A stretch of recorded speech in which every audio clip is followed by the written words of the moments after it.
सत श्री अकाल दोस्तों, welcome to doorstep education point. उम्मीद करदा तुसी सारे वधिया होने आ। अज दी क्लास विच आपां 6th क्लास दी हिस्टरी डिस्कस करन जा रहे हैं। सो तुसी इस वीडियो नू लास्ट तक वेखना है। ये क्लास तुहाडे पीएस टैट सीटैट एग्जाम लई काफ़ी इंपॉर्टेंट है। वीडियो नू शुरू करन तो पहला चैनल नू सबसक्राइब जरूर कर लिओ एंड इस वीडियो नू लाइक भी कर दिओ। सब तो पहला आपां ये गल डिस्कस कर लैने आ कि आपां अज किहड़े लैसन नू डिस्कस करन जा रहे हैं। सब तो पहला आपां प्राचीन इतिहास का अध्ययन स्रोत पढ़ांगे। उस तो बाद आपां आदि मनुख पत्थर युग बारे पढ़ांगे। उस तो बाद आपां हड़प्पा सभ्यता बारे वेखदे हां जी। फिर उस तो बाद वैदिक काल, भारत 600 ईस्वी पूर्व तो लैके 400 ईस्वी पूर्व तक की गल करांगे। मौर्य अते शुंग काल की गल करांगे। भारत 200 ईस्वी पूर्व तो लैके 300 ईस्वी तक की गल करांगे। एंड गुप्त साम्राज्य की भी गल करांगे। हर्षवर्धन काल की गल करांगे 600 तो लैके 600 ईस्वी 650 ईस्वी तक। चालुक्य अते पल्लव वंश की गल करांगे। एंड भारत अते संसार की आपां गल करन जा रहे हैं। सो दोस्तों तुसी इस वीडियो नू लास्ट तक वेखना है। वीडियो नू करदे हां शुरू। प्राचीन इतिहास का अध्ययन स्रोत। ये जड़ा पहला पाठ हैगा जी, पूर्व इतिहास अते इतिहास तो की भाव है। पूर्व इतिहास की गल की जा रही है। पूर्व इतिहास आपां कहने आ जी जिस काल का साडे कोल कोई लिखती वेरवा नहीं है उसनों आपां पूर्व इतिहास का नाम दिन्ने आ। जेकर आपां इतिहास की गल करिए जिस काल का साडे कोल लिखती वेरवा है उसनों आपां इतिहास कहने आ। उम्मीद करदा पूर्व इतिहास अते इतिहास विच डिफरेंस की है इहदे बारे तुसी समझ गए होने आ। दूसरा प्रश्न वेखो जी, वैदिक साहित्य दे किहड़े-किहड़े ग्रंथ मिलते हैं। वैदिक साहित्य दे किहड़े-किहड़े ग्रंथ तुहानूं वेखण नूं मिलते हैं जी। सो उत्तर है जी वैदिक साहित्य दे वेद।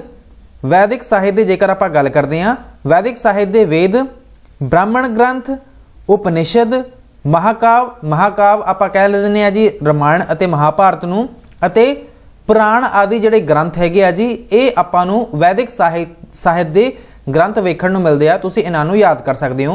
वैदिक साहित्य दे ग्रंथ दे नाम हैगे आ जी वेद, ब्राह्मण ग्रंथ, उपनिषद, महाकाव्य, उहदे विच आ जांदे जी रामायण अते महाभारत अते पुराण आदि ग्रंथ सानूं मिलदे हैगे आ। अगे वेखो जी, शिलालेख इतिहास जानण विच साडी किस तरह सहायता करदे हन। शिलालेख दी जेकर आपां गल करिए, पत्थर दे स्तंभ, चट्टानां, मिट्टी दीआं तख्तियां ਅਤੇ ਮੰਦਰਾਂ ਦੀਆਂ ਦੀਵਾਰਾਂ ਉੱਤੇ ਲਿਖੇ ਲੇਖਾਂ ਨੂੰ ਆਪਾਂ ਕੀ ਕਹਿੰਦੇ ਆ ਜੀ, ਸ਼ਿਲਾਲੇਖ ਕਹਿੰਦੇ ਆ। ਸੋ ਸ਼ਿਲਾਲੇਖ ਕੀ ਹੁੰਦਾ ਹੈ ਜੀ, ਪੱਥਰਾਂ ਤੇ ਲਿਖਿਆ ਗਿਆ ਮਤਲਬ ਕੋਈ ਵੀ ਜਿਹੜੀ ਚੀਜ਼ ਹੁੰਦੀ ਹੈ ਜਿਵੇਂ ਕਿ ਸਤੰਭ ਤੇ ਲਿਖਿਆ ਜਾ ਸਕਦਾ ਹੈ ਜੀ, ਚਟਾਨਾਂ ਤੇ ਮਿੱਟੀ ਦੀਆਂ ਤਖਤੀਆਂ ਅਤੇ ਮੰਦਰਾਂ ਦੀਆਂ ਦੀਵਾਰਾਂ ਉੱਤੇ ਜੋ ਕੁਝ ਲਿਖਿਆ ਜਾਂਦਾ ਹੈ ਜੀ, ਲੇਖ ਲਿਖੇ ਜਾਂਦੇ ਹੈਗੇ ਆ, ਉਹਨੂੰ ਆਪਾਂ ਸ਼ਿਲਾਲੇਖ ਦਾ ਨਾਮ ਦਿੰਨੇ ਆ। ਇਹਨਾਂ ਵਿੱਚ ਉਸ ਸਮੇਂ ਦੀਆਂ ਘਟਨਾਵਾਂ ਦਾ ਵਰਣਨ ਕੀਤਾ ਜਾਂਦਾ ਹੈ ਜਿਸ ਸਮੇਂ ਇਹ ਲਿਖੇ ਗਏ ਸੀਗੇ ਜਾਂ ਫਿਰ ਇਹ ਬਣਾਏ ਗਏ ਸੀਗੇ। उदाहरण वजों सम्राट अशोक ने मनुख की भलाई लई संदेश जिहड़े सीगे, मनुख की भलाई लई उन्होंने काफ़ी सारे संदेश लिखवाए सीगे। पत्थरां दे स्तंभ ते लिखवा के पूरे देश विच लिखवाए सीगे। किने? सम्राट अशोक ने। अगे वेखो जी, इतिहास दे पुरातत्व स्रोतां तो की भाव है। इतिहास दे पुरातत्व स्रोतां तो जेकर आपां गल करदे हां, पुरातन इमारतां, बर्तनां, रोजाना वरतों विच आउण वालियां वस्तुआं अते सिक्कियां आदि दे इतिहास नूं आपां की कहने आ जी, पुरातत्व इतिहास स्रोत कहने आपां। की कहने आ जी, किहनूं कहने आपां? इतिहास दे पुरातत्व स्रोतां तो भाव हैगा जी कि पुरातन इमारतां, बर्तनां, रोजाना वरतों विच आउण वालियां वस्तुआं अते सिक्कियां आदि दे इतिहास नूं आपां पुरातत्व स्रोत कहने आ। इतिहास दे साहित्यक स्रोतां ते संखेप नोट लिखो। इतिहास दे ਸਾਹਿਤਕ ਸਰੋਤਾਂ ਵਿੱਚ ਵੇਦ, ਬ੍ਰਾਹਮਣ ਗ੍ਰੰਥ, ਆਰਣਯਕ, ਸੂਤਰ, ਮਹਾਕਾਵ, ਬੋਧੀ ਅਤੇ ਜੈਨ ਗ੍ਰੰਥ ਆਦਿ ਕੀ ਹੈਗੇ ਨੇ ਜੀ ਸ਼ਾਮਿਲ ਹੈਗੇ ਆ। ਇਹ ਗ੍ਰੰਥ ਸਾਨੂੰ ਧਰਮ ਤੋਂ ਇਲਾਵਾ ਉਸ ਸਮੇਂ ਦੇ ਸਮਾਜ ਬਾਰੇ ਵੀ ਜਾਣਕਾਰੀ ਦਿੰਦੇ ਹਨ। ਕੌਟਿਲਿਆ ਨੇ ਅਰਥਸ਼ਾਸਤਰ ਦਾ ਨਾਂ ਦੀ ਇੱਕ ਪੁਸਤਕ ਲਿਖੀ ਸੀਗੀ। ਇਹ ਗੱਲ ਯਾਦ ਕਰ ਲਓ, ਕੌਟਿਲਿਆ ਨਾਮ ਦੇ ਜਿਹਨੂੰ ਆਪਾਂ ਚਾਣਕਿਆ ਵੀ ਕਹਿ ਦਿੰਦੇ ਆ, ਜਿਹੜੇ ਕਿ ਇੱਕ ਇਕਨੋਮਿਸਟ ਵੀ ਇਹਨਾਂ ਨੂੰ ਕਿਹਾ ਜਾਂਦਾ ਹੈ। इन्हों ने अर्थशास्त्र नाम की एक पुस्तक लिखी सी। आर्या भट्ट वर्गे विग्यानियां ने अपनी खोजा बारे भी पुस्तकां इन्होंने लिखियां सीगियां। आर्या भट्ट वर्गे विग्यानियां ने अपनी खोजा बारे भी पुस्तकां लिखियां सी। स्मारकां दे अध्ययन तो सानू की जानकारी मिलती है। स्मारकां दे अध्ययन तो सानू जानकारी मिलती है कई सौ साल पहला बने स्तंभ जिहड़े बने सीगे स्तंभां, किलियां अते ਮਹਿਲਾਂ ਨੂੰ ਸਮਾਰਕ ਕਿਹਾ ਜਾਂਦਾ ਸੀਗਾ, ਮੋਨੂਮੈਂਟਸ ਕਹਿੰਦੇ ਆ। ਸਮਾਰਕਾਂ ਦੇ ਅਧਿਐਨ ਤੋਂ ਸਾਨੂੰ ਪ੍ਰਾਚੀਨ ਭਾਰਤ ਦੇ ਲੋਕਾਂ ਦੇ ਇਤਿਹਾਸਿਕ ਜੀਵਨ ਬਾਰੇ ਪਤਾ ਲੱਗਦਾ ਹੈ ਕਿ ਉਸ ਟਾਈਮ ਲੋਕਾਂ ਦਾ ਇਤਿਹਾਸਿਕ ਜੀਵਨ ਕਿਹੋ ਜਿਹਾ ਹੁੰਦਾ ਸੀਗਾ। ਇਹ ਸਾਰਾ ਕੁਝ ਆਪਾਂ ਨੂੰ ਉਹਨਾਂ ਸਮਾਰਕਾਂ ਤੋਂ ਪਤਾ ਲੱਗ ਜਾਂਦਾ ਹੈ। ਇਤਿਹਾਸ ਅਤੀਤ ਦਾ ਅਧਿਐਨ ਹੈ। ਅਤੀਤ ਹੁੰਦਾ ਹੈ ਜੀ ਜੋ ਕੁਝ ਪਾਸਟ ਵਿੱਚ ਹੋ ਚੁੱਕਾ ਹੈ, ਉਹਨੂੰ ਹੀ ਆਪਾਂ ਇਤਿਹਾਸ ਕਹਿੰਦੇ ਆ ਜੀ।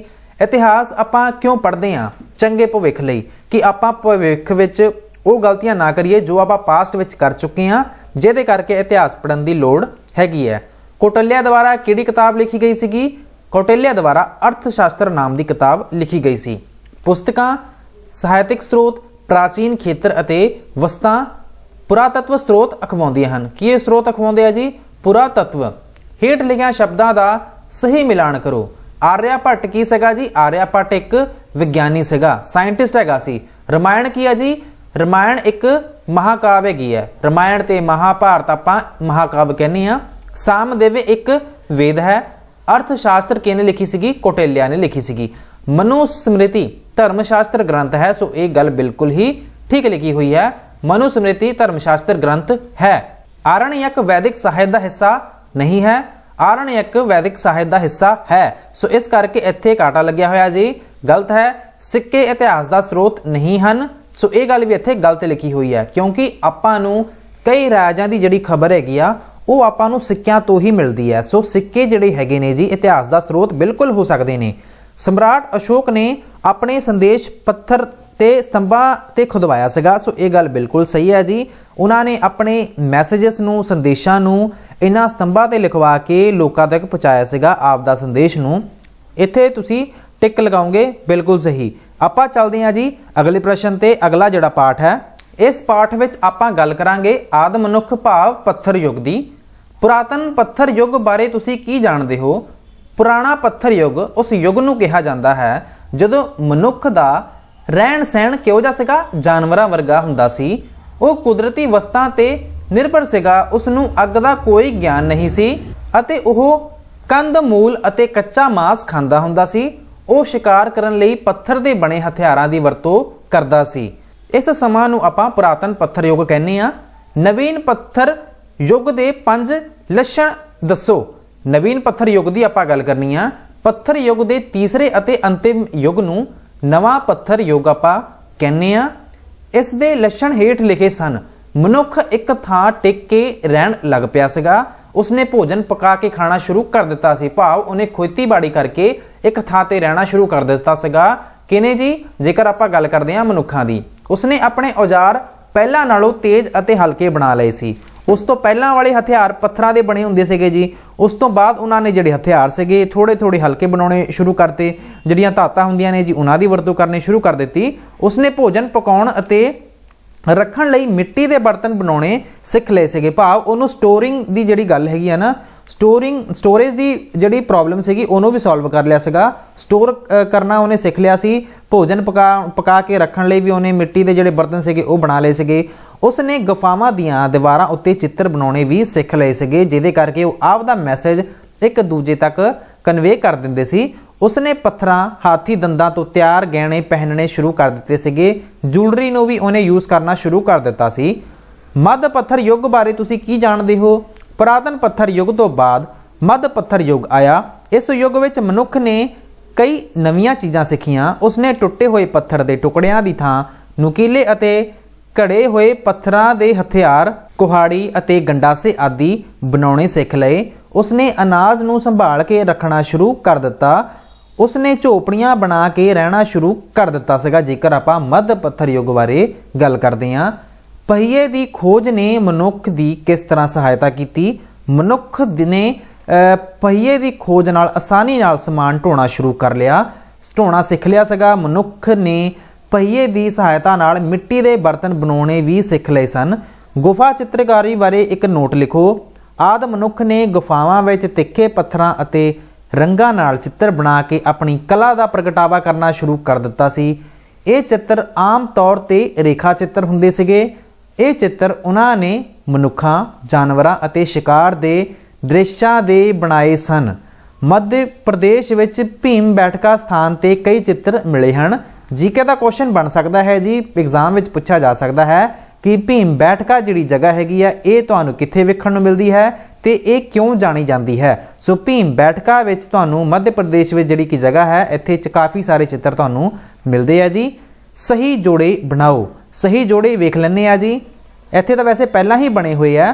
पूर्व पत्थर युग की है जी, जिहदे विच गुफा मानव की आपां गल करते हैं।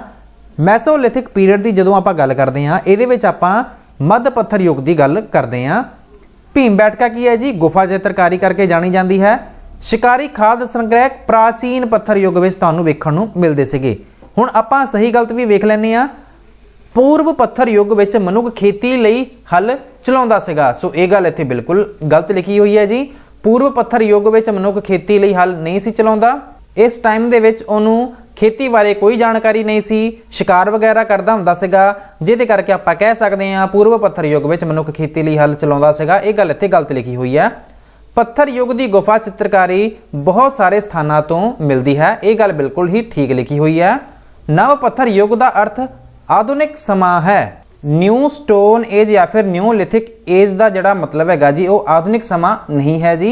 सो ये जवाब भी इत्थे गलत लिखिया होया। इस दे नाल ही आपां चलदे हां अगले पाठ ते। अगले पाठ का नाम है जी हड़प्पा सभ्यता। इहदे विच लिखिया होया हड़प्पा सभ्यता के कुछ महत्वपूर्ण नगरां दे नाम दसो।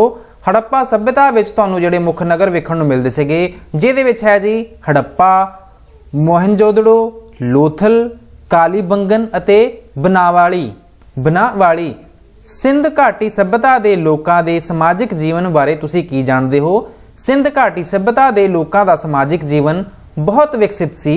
समाज विच अमीर लोग, किसान अते मजदूर लोग रहिंदे सन। लोग कणक, जवार, दालां, फल सब्जियां खांदे सन। लोग सूती अते ऊनी कपड़े पहनदे सन। इस्त्रियां अते पुरुष दोवें गहने पहनदे सन। लोग कई तरह दीयां खेडां भी खेडदे सन। सो ये आपां गल करते हैं जी सिंध घाटी सभ्यता के लोगों की कि उन्हां दा समाजिक जीवन किस तरह दा सीगा। सिंध घाटी सभ्यता की जिहड़ी नगर योजना सीगी उहदे बारे तुसीं नोट लिखना है। सिंध घाटी सभ्यता विच नगरां विच उच्चे स्थानां ते धार्मिक स्थान अते अमीर लोगों के घर सन। हेठले भाग विच आम लोग रहिंदे सन। उत्थे तुहानूं सड़कां अते नालियां दा प्रबंध की हैगा सी जी बहुत वधिया वेखण नूं मिलदा सीगा। घर पक्कीआं इट्टां अते लकड़ां दे बणे हुंदे सन। ये पैराग्राफ या फिर कह सकते हैं ये प्रश्न पढ़ के तुहानूं एक गल सीखण नूं मिली है कि सिंधु घाटी सभ्यता विच जिहड़े लोग रहिंदे सीगे उन्हां नूं दो भागां विच वंडिया होया सीगा। उत्ते वाला जिहड़ा भाग हुंदा सी उत्थे तां रहिंदे सीगे अमीर लोग, धार्मिक स्थान भी तुहानूं उत्थे ही वेखण नूं मिलदे सीगे। ते एक रहिंदे सीगे हेठां वाले पासे, हेठला जिहनूं आपां पासा कहंदे सीगे, लोअर टाउन भी कहंदे सीगे, उत्थे रहिंदे सीगे आम लोग। उत्थे मेनली कह सकते हैं कि जिहड़े गरीब या फिर जिहड़े नॉर्मल लोग रहिंदे सीगे वो थल्ले वाले पासे रहिंदे हुंदे सीगे। एंड उत्थे सड़कां ते नालियां दा प्रबंध काफ़ी वधिया हुंदा सीगा। जिवें कि उन्हां ने कुछ इस तरह का सिस्टम बनाया होया सीगा जिवें नालियां नूं लैके कि जदों भी हवा तेज आउंदी सीगी ते उन्हां दीयां नालियां जिहड़ियां हुंदियां सीगीआं अपने आप ही साफ हो जांदियां सीगीआं। हड़प्पा सभ्यता दे पतन दे की कारण सन। जेकर आपां हड़प्पा सभ्यता की गल करते हैं कि किवें खत्म होया होऊगा, की कारण हो सकदी है जी। सो इत्थे मेन कारण दसे जा सकते आ। ਵੱਖ-ਵੱਖ ਜਿਹੜੇ ਵਿਦਵਾਨ ਹੈਗੇ ਆ, ਸਕॉलर्स ਹੈਗੇ ਆ, ਉਹਨਾਂ ਨੇ ਵੱਖਰੇ ਕਾਰਨ ਦੱਸੇ ਆ ਜੀ। ਆਰਿਆ ਲੋਕਾਂ ਦੇ ਸਿੰਧ ਘਾਟੀ ਸਭਿਅਤਾ ਦੇ ਲੋਕਾਂ ਉੱਪਰ ਹਮਲਿਆਂ ਕਾਰਨ ਹੋਇਆ ਹੋਊਗਾ। ਇਹ ਗੱਲ ਕਹੀ ਜਾਂਦੀ ਹੈ ਕਿ ਆਰਿਆ ਲੋਕਾਂ ਨੇ ਸਿੰਧ ਘਾਟੀ ਸਭਿਅਤਾ ਤੇ ਮਤਲਬ ਹਮਲਾ ਕਰ ਦਿੱਤਾ ਹੋਣਾ, ਜਾਂ ਫਿਰ ਸਿੰਧ ਅਤੇ ਹੋਰ ਨਦੀਆਂ ਵਿੱਚ ਹੜ੍ਹ ਆਉਣ ਕਰਕੇ ਵੀ ਇਹ ਸਭਿਅਤਾ ਨਸ਼ਟ ਹੋ ਗਈ ਹੋ ਸਕਦੀ ਹੈ, ਜਾਂ ਫਿਰ ਸਰਸਵਤੀ ਜਿਹੜੀ ਨਦੀ ਹੈਗੀ ਆ, सरस्वती जिहड़ी नदी दे सुक जाण करके इत्थे दे जिहड़े लोग सीगे उन्होंने गंगा के मैदानां वल की करना शुरू करता सीगा, उन्हां पासे चलना शुरू करता सीगा, जिहदे करके आपां मन सकते हैं हड़प्पा सभ्यता का पतन हो गया होना। सिंध घाटी सभ्यता के लोगों का जिहड़ा आर्थिक जीवन सी वो किस तरह का सीगा। सिंध घाटी सभ्यता के लोगों का जिहड़ा मुख कीता सीगा, मेन जिहड़ा काम सीगा वो की सी, खेतीबाड़ी सी एंड पशु पालदे सीगे। हड़प्पा सभ्यता के लोग अनाज, सब्जियां अते कपाह भी उगाउंदे सीगे। उस समय लोग भेडां, बकरियां, ऊंट, घोड़े बलद अते हाथी आदि पशु भी पालदे सन। तुहानूं ये गल पता होनी चाहिए है कि उस टाइम के लोग खांदे की सी, की काम करदे सीगे, ਕਿਹੜੇ ਜਾਨਵਰ ਪਾਲਦੇ ਸੀਗੇ ਤੇ ਵਪਾਰ ਵਿੱਚੋਂ ਕੀ ਕੰਮ ਕਰਦੇ ਹੁੰਦੇ ਸੀਗੇ। ਸੋ ਮੇਨਲੀ ਜਿਹੜੇ ਲੋਕ ਸੀਗੇ ਭੇਡਾਂ, ਬੱਕਰੀਆਂ, ਊਠ, ਘੋੜੇ, ਬਲਦ, ਹਾਥੀ ਇਹਨਾਂ ਪਸ਼ੂਆਂ ਨੂੰ ਪਾਲਦੇ ਸੀਗੇ ਜੀ। ਵਪਾਰ ਵਸਤੂਆਂ ਦੀ ਅਦਲਾ ਬਦਲੀ ਦੁਆਰਾ ਕੀਤਾ ਜਾਂਦਾ ਸੀਗਾ। ਭਾਵ ਇਹ ਕਿ ਉਦੋਂ ਸ਼ਾਇਦ ਜਿਹੜੇ ਪੈਸੇ ਹੁੰਦੇ ਸੀਗੇ ਉਦੋਂ ਨਹੀਂ ਬਣਾਏ ਗਏ ਸੀਗੇ, ਨਾ ਹੀ ਸਿੱਕੇ ਬਣਾਏ ਗਏ ਸੀ। ਸੋ ਲੋਕ ਮੇਨਲੀ ਅਦਲਾ ਬਦਲੀ ਕਰ ਲੈਂਦੇ ਹੁੰਦੇ ਸੀਗੇ। ਜੇਕਰ ਆਪਾਂ ਗੱਲ ਕਰਦੇ ਹਾਂ ਵਸਤੂਆਂ ਦੀ, ਵਪਾਰ ਵਸਤੂਆਂ ਦੀ ਅਦਲਾ ਬਦਲੀ ਦੁਆਰਾ ਕੀਤਾ ਜਾਂਦਾ ਸੀਗਾ। ਜੇਕਰ ਮੰਨ ਲਓ ਕਿਸੇ ਕੋਲ ਗਾਂ ਹੈਗੀ ਆ, ਉਹ ਦੁੱਧ ਵੇਚ ਕੇ ਕਿਸੇ ਤੋਂ ਹੋਰ ਜਿਹੜੀ ਚੀਜ਼ ਸੀਗੀ ਉਹ ਪ੍ਰਾਪਤ ਕਰ ਸਕਦਾ ਸੀ। ਪੰਜਾਬ ਵਿੱਚ ਹੜੱਪਾ ਸਭਿਅਤਾ ਦੇ ਕਿਸੇ 2 ਕੇਂਦਰਾਂ ਬਾਰੇ ਲਿਖੋ। ਸੰਘੋਲ ਤੇ ਰੋਹਿੜਾ ਬਾਰੇ ਆਪਾਂ ਲਿਖਾਂਗੇ। ਪੰਜਾਬ ਵਿੱਚ ਹੜੱਪਾ ਸਭਿਅਤਾ ਦੇ ਕਿਸੇ 2 ਕੇਂਦਰਾਂ ਬਾਰੇ ਜੇਕਰ ਆਪਾਂ ਲਿਖੀਏ, ਸੰਘੋਲ ਹੈ ਜੀ। ਸੰਘੋਲ ਪਿੰਡ ਫਤਿਹਗੜ੍ਹ ਸਾਹਿਬ ਜ਼ਿਲ੍ਹੇ ਵਿੱਚ ਹੈ। ਇੱਥੇ ਖੁਦਾਈ ਦੌਰਾਨ ਹੜੱਪਾ ਸਭਿਅਤਾ ਦੇ ਸਮੇਂ ਦੇ ਮਿੱਟੀ ਦੇ ਬਰਤਨ ਅਤੇ ਮੂਰਤੀਆਂ ਪ੍ਰਾਪਤ ਹੋਈਆਂ ਸਨ। ਰੋਹਿੜਾ ਪਿੰਡ ਸੰਗਰੂਰ ਜ਼ਿਲ੍ਹੇ ਵਿੱਚ ਹੈ। ਇੱਥੇ ਖੁਦਾਈ ਦੌਰਾਨ ਹੜੱਪਾ ਸਭਿਅਤਾ ਦੇ ਸਮੇਂ ਦੇ ਬਰਤਨ, ਇੱਟਾਂ ਅਤੇ ਖਿਡੌਣੇ ਮਿਲੇ ਹਨ। ਸੋ ਇਹ ਗੱਲ ਤੁਸੀਂ ਯਾਦ ਕਰ ਲਿਓ। ਖਾਲੀ ਥਾਵਾਂ ਭਰੋ। ਇਹ ਵੀ ਵੇਖ ਲੈਂਦੇ ਆ। ਹੜੱਪਾ ਸਭਿਅਤਾ ਮਿਸਰ ਦੀ ਸਭਿਅਤਾ ਨਾਲੋਂ ਲਗਭਗ 20 ਗੁਣਾ ਵੱਡੀ ਸੀਗੀ। ਮਿਸਰ ਦੀ ਇੱਥੇ ਗੱਲ ਕੀਤੀ ਜਾ ਰਹੀ ਹੈ, ਇਜਿਪਟ ਦੀ ਗੱਲ ਕਰ ਰਹੇ ਆ ਕਿ ਇਜਿਪਟ ਦੀ ਜਿਹੜੀ ਸਿਵਲਾਈਜੇਸ਼ਨ ਸੀਗੀ ਉਹਦੇ ਨਾਲ ਜੇ ਆਪਾਂ ਕੰਪੈਰੀਜ਼ਨ ਕਰਦੇ ਹਾਂ ਹੜੱਪਾ ਸਭਿਅਤਾ ਦੇ, ਤੇ ਹੜੱਪਾ ਸਭਿਅਤਾ ਇਹਦੇ ਨਾਲੋਂ 20 ਗੁਣਾ ਜ਼ਿਆਦਾ ਵੱਡੀ ਸੀਗੀ। ਪੰਜਾਬ ਵਿੱਚ ਇੱਥੇ ਕੀ ਗੱਲ ਪੁੱਛੀ ਜਾ ਰਹੀ ਹੈ ਕਿ ਡੈਸ਼ ਅਤੇ ਇਹਦੇ ਵਿੱਚ ਸਭਿਅਤਾ ਦੇ ਅਵਸ਼ੇਸ਼ ਮਿਲੇ ਹਨ। ਠੀਕ ਹੈ ਜੀ। ਪੰਜਾਬ ਵਿੱਚ ਕਿੱਥੇ ਕਿੱਥੇ ਤੁਹਾਨੂੰ ਸਿਵਲਾਈਜੇਸ਼ਨ ਦੇ ਅਵਸ਼ੇਸ਼ ਮਿਲੇ ਆ ਜੀ? ਸੰਘੋਲ, ਰੋਹਿਲਾ, ਸੁਨੇਤ ਅਤੇ ਕੋਟਲਾ ਨਿਹੰਗ ਖਾਂ, ਇਹ ਕੁਝ ਥਾਵਾਂ ਨੇ ਜੀ ਜਿੱਥੇ ਤੁਹਾਨੂੰ ਇਸ ਸਭਿਅਤਾ ਦੇ ਕੁਝ ਚੀਜ਼ਾਂ ਮਿਲੀਆਂ ਹੋ ਸਕਦੀਆਂ ਨੇ ਜੀ। ਕੁਝ ਅਵਸ਼ੇਸ਼ ਮਿਲੇ ਹੋ ਸਕਦੇ ਆ, ਕੁਝ ਬਿਲਡਿੰਗਾਂ ਜਿਹੜੀਆਂ ਹੈਗੀਆਂ ਸੀ ਜੀ ਉਹ ਇੱਥੇ ਮਿਲੀਆਂ ਨੇ ਜੀ। ਜੇਕਰ ਆਪਾਂ ਗੱਲ ਕਰਦੇ ਹਾਂ ਪੰਜਾਬ ਦੀ, ਮਕਾਨ ਪੱਕੀਆਂ ਇੱਟਾਂ ਅਤੇ ਲੱਕੜੀ ਦੇ ਬਣੇ ਹੋਏ ਸਨ। ਆਪਾਂ ਇਹ ਗੱਲ ਹੁਣੇ ਡਿਸਕਸ ਕਰਕੇ ਆਏ ਸੀ ਕਿ ਹੜੱਪਾ ਸਭਿਅਤਾ ਵਿੱਚ ਜਿਹੜੇ ਲੋਕਾਂ ਦੇ ਘਰ ਬਣੇ ਹੋਏ ਸੀਗੇ ਉਹ ਪੱਕੀਆਂ ਇੱਟਾਂ ਦੇ ਬਣੇ ਹੋਏ ਸੀ। ਆਪਾਂ ਨੂੰ ਇਹ ਗੱਲ ਪੜ੍ਹ ਕੇ ਇਹ ਵੀ ਪਤਾ ਲੱਗਦਾ ਹੈ ਕਿ ਉੱਥੇ ਦਾ ਜਿਹੜਾ ਵਿਕਾਸ ਸੀਗਾ ਉਹ ਕਾਫੀ ਕੁਝ ਹੋਇਆ ਸੀ, ਬਹੁਤ ਵਧੀਆ ਵਿਕਾਸ ਹੋਇਆ ਸੀ। ਇੱਕ ਵੱਡਾ ਖੰਭਿਆਂ ਵਾਲਾ ਭਵਨ ਮੋਹਨਜੋਦੜੋ ਵਿਖੇ ਮਿਲਿਆ ਹੈ। ਇੱਕ ਵੱਡਾ ਬਹੁਤ ਸਾਰਾ ਖੰਭਿਆਂ ਵਾਲਾ ਜਿਹੜਾ ਭਵਨ ਹੈਗਾ ਜੀ ਉਹ ਇੱਥੇ ਵੇਖਣ ਨੂੰ ਮਿਲਿਆ ਹੈ ਮੋਹਨਜੋਦੜੋ ਵਿੱਚ। ਮਰਦ ਅਤੇ ਇਸਤਰੀਆਂ ਦੋਵੇਂ ਗਹਿਣਿਆਂ ਅਤੇ ਫੈਸ਼ਨ ਦੇ ਸ਼ੌਕੀਨ ਸਨ।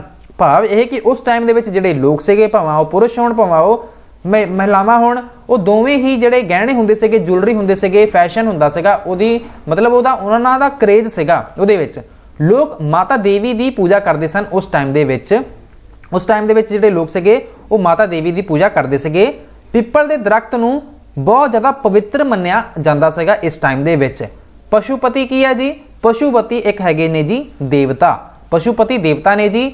ਮੋਹਨਜੋਦੜੋ ਕੀ ਹੈ ਜੀ? ਇੱਕ ਵਿਸ਼ਾਲ ਇਸ਼ਨਾਨ ਘਰ ਤੁਹਾਨੂੰ ਇੱਕ ਜਿਹੜਾ ਹੈ ਜੀ ਮੋਹਨਜੋਦੜੋ ਵਿੱਚ ਵੇਖਣ ਨੂੰ ਮਿਲਿਆ ਹੈ।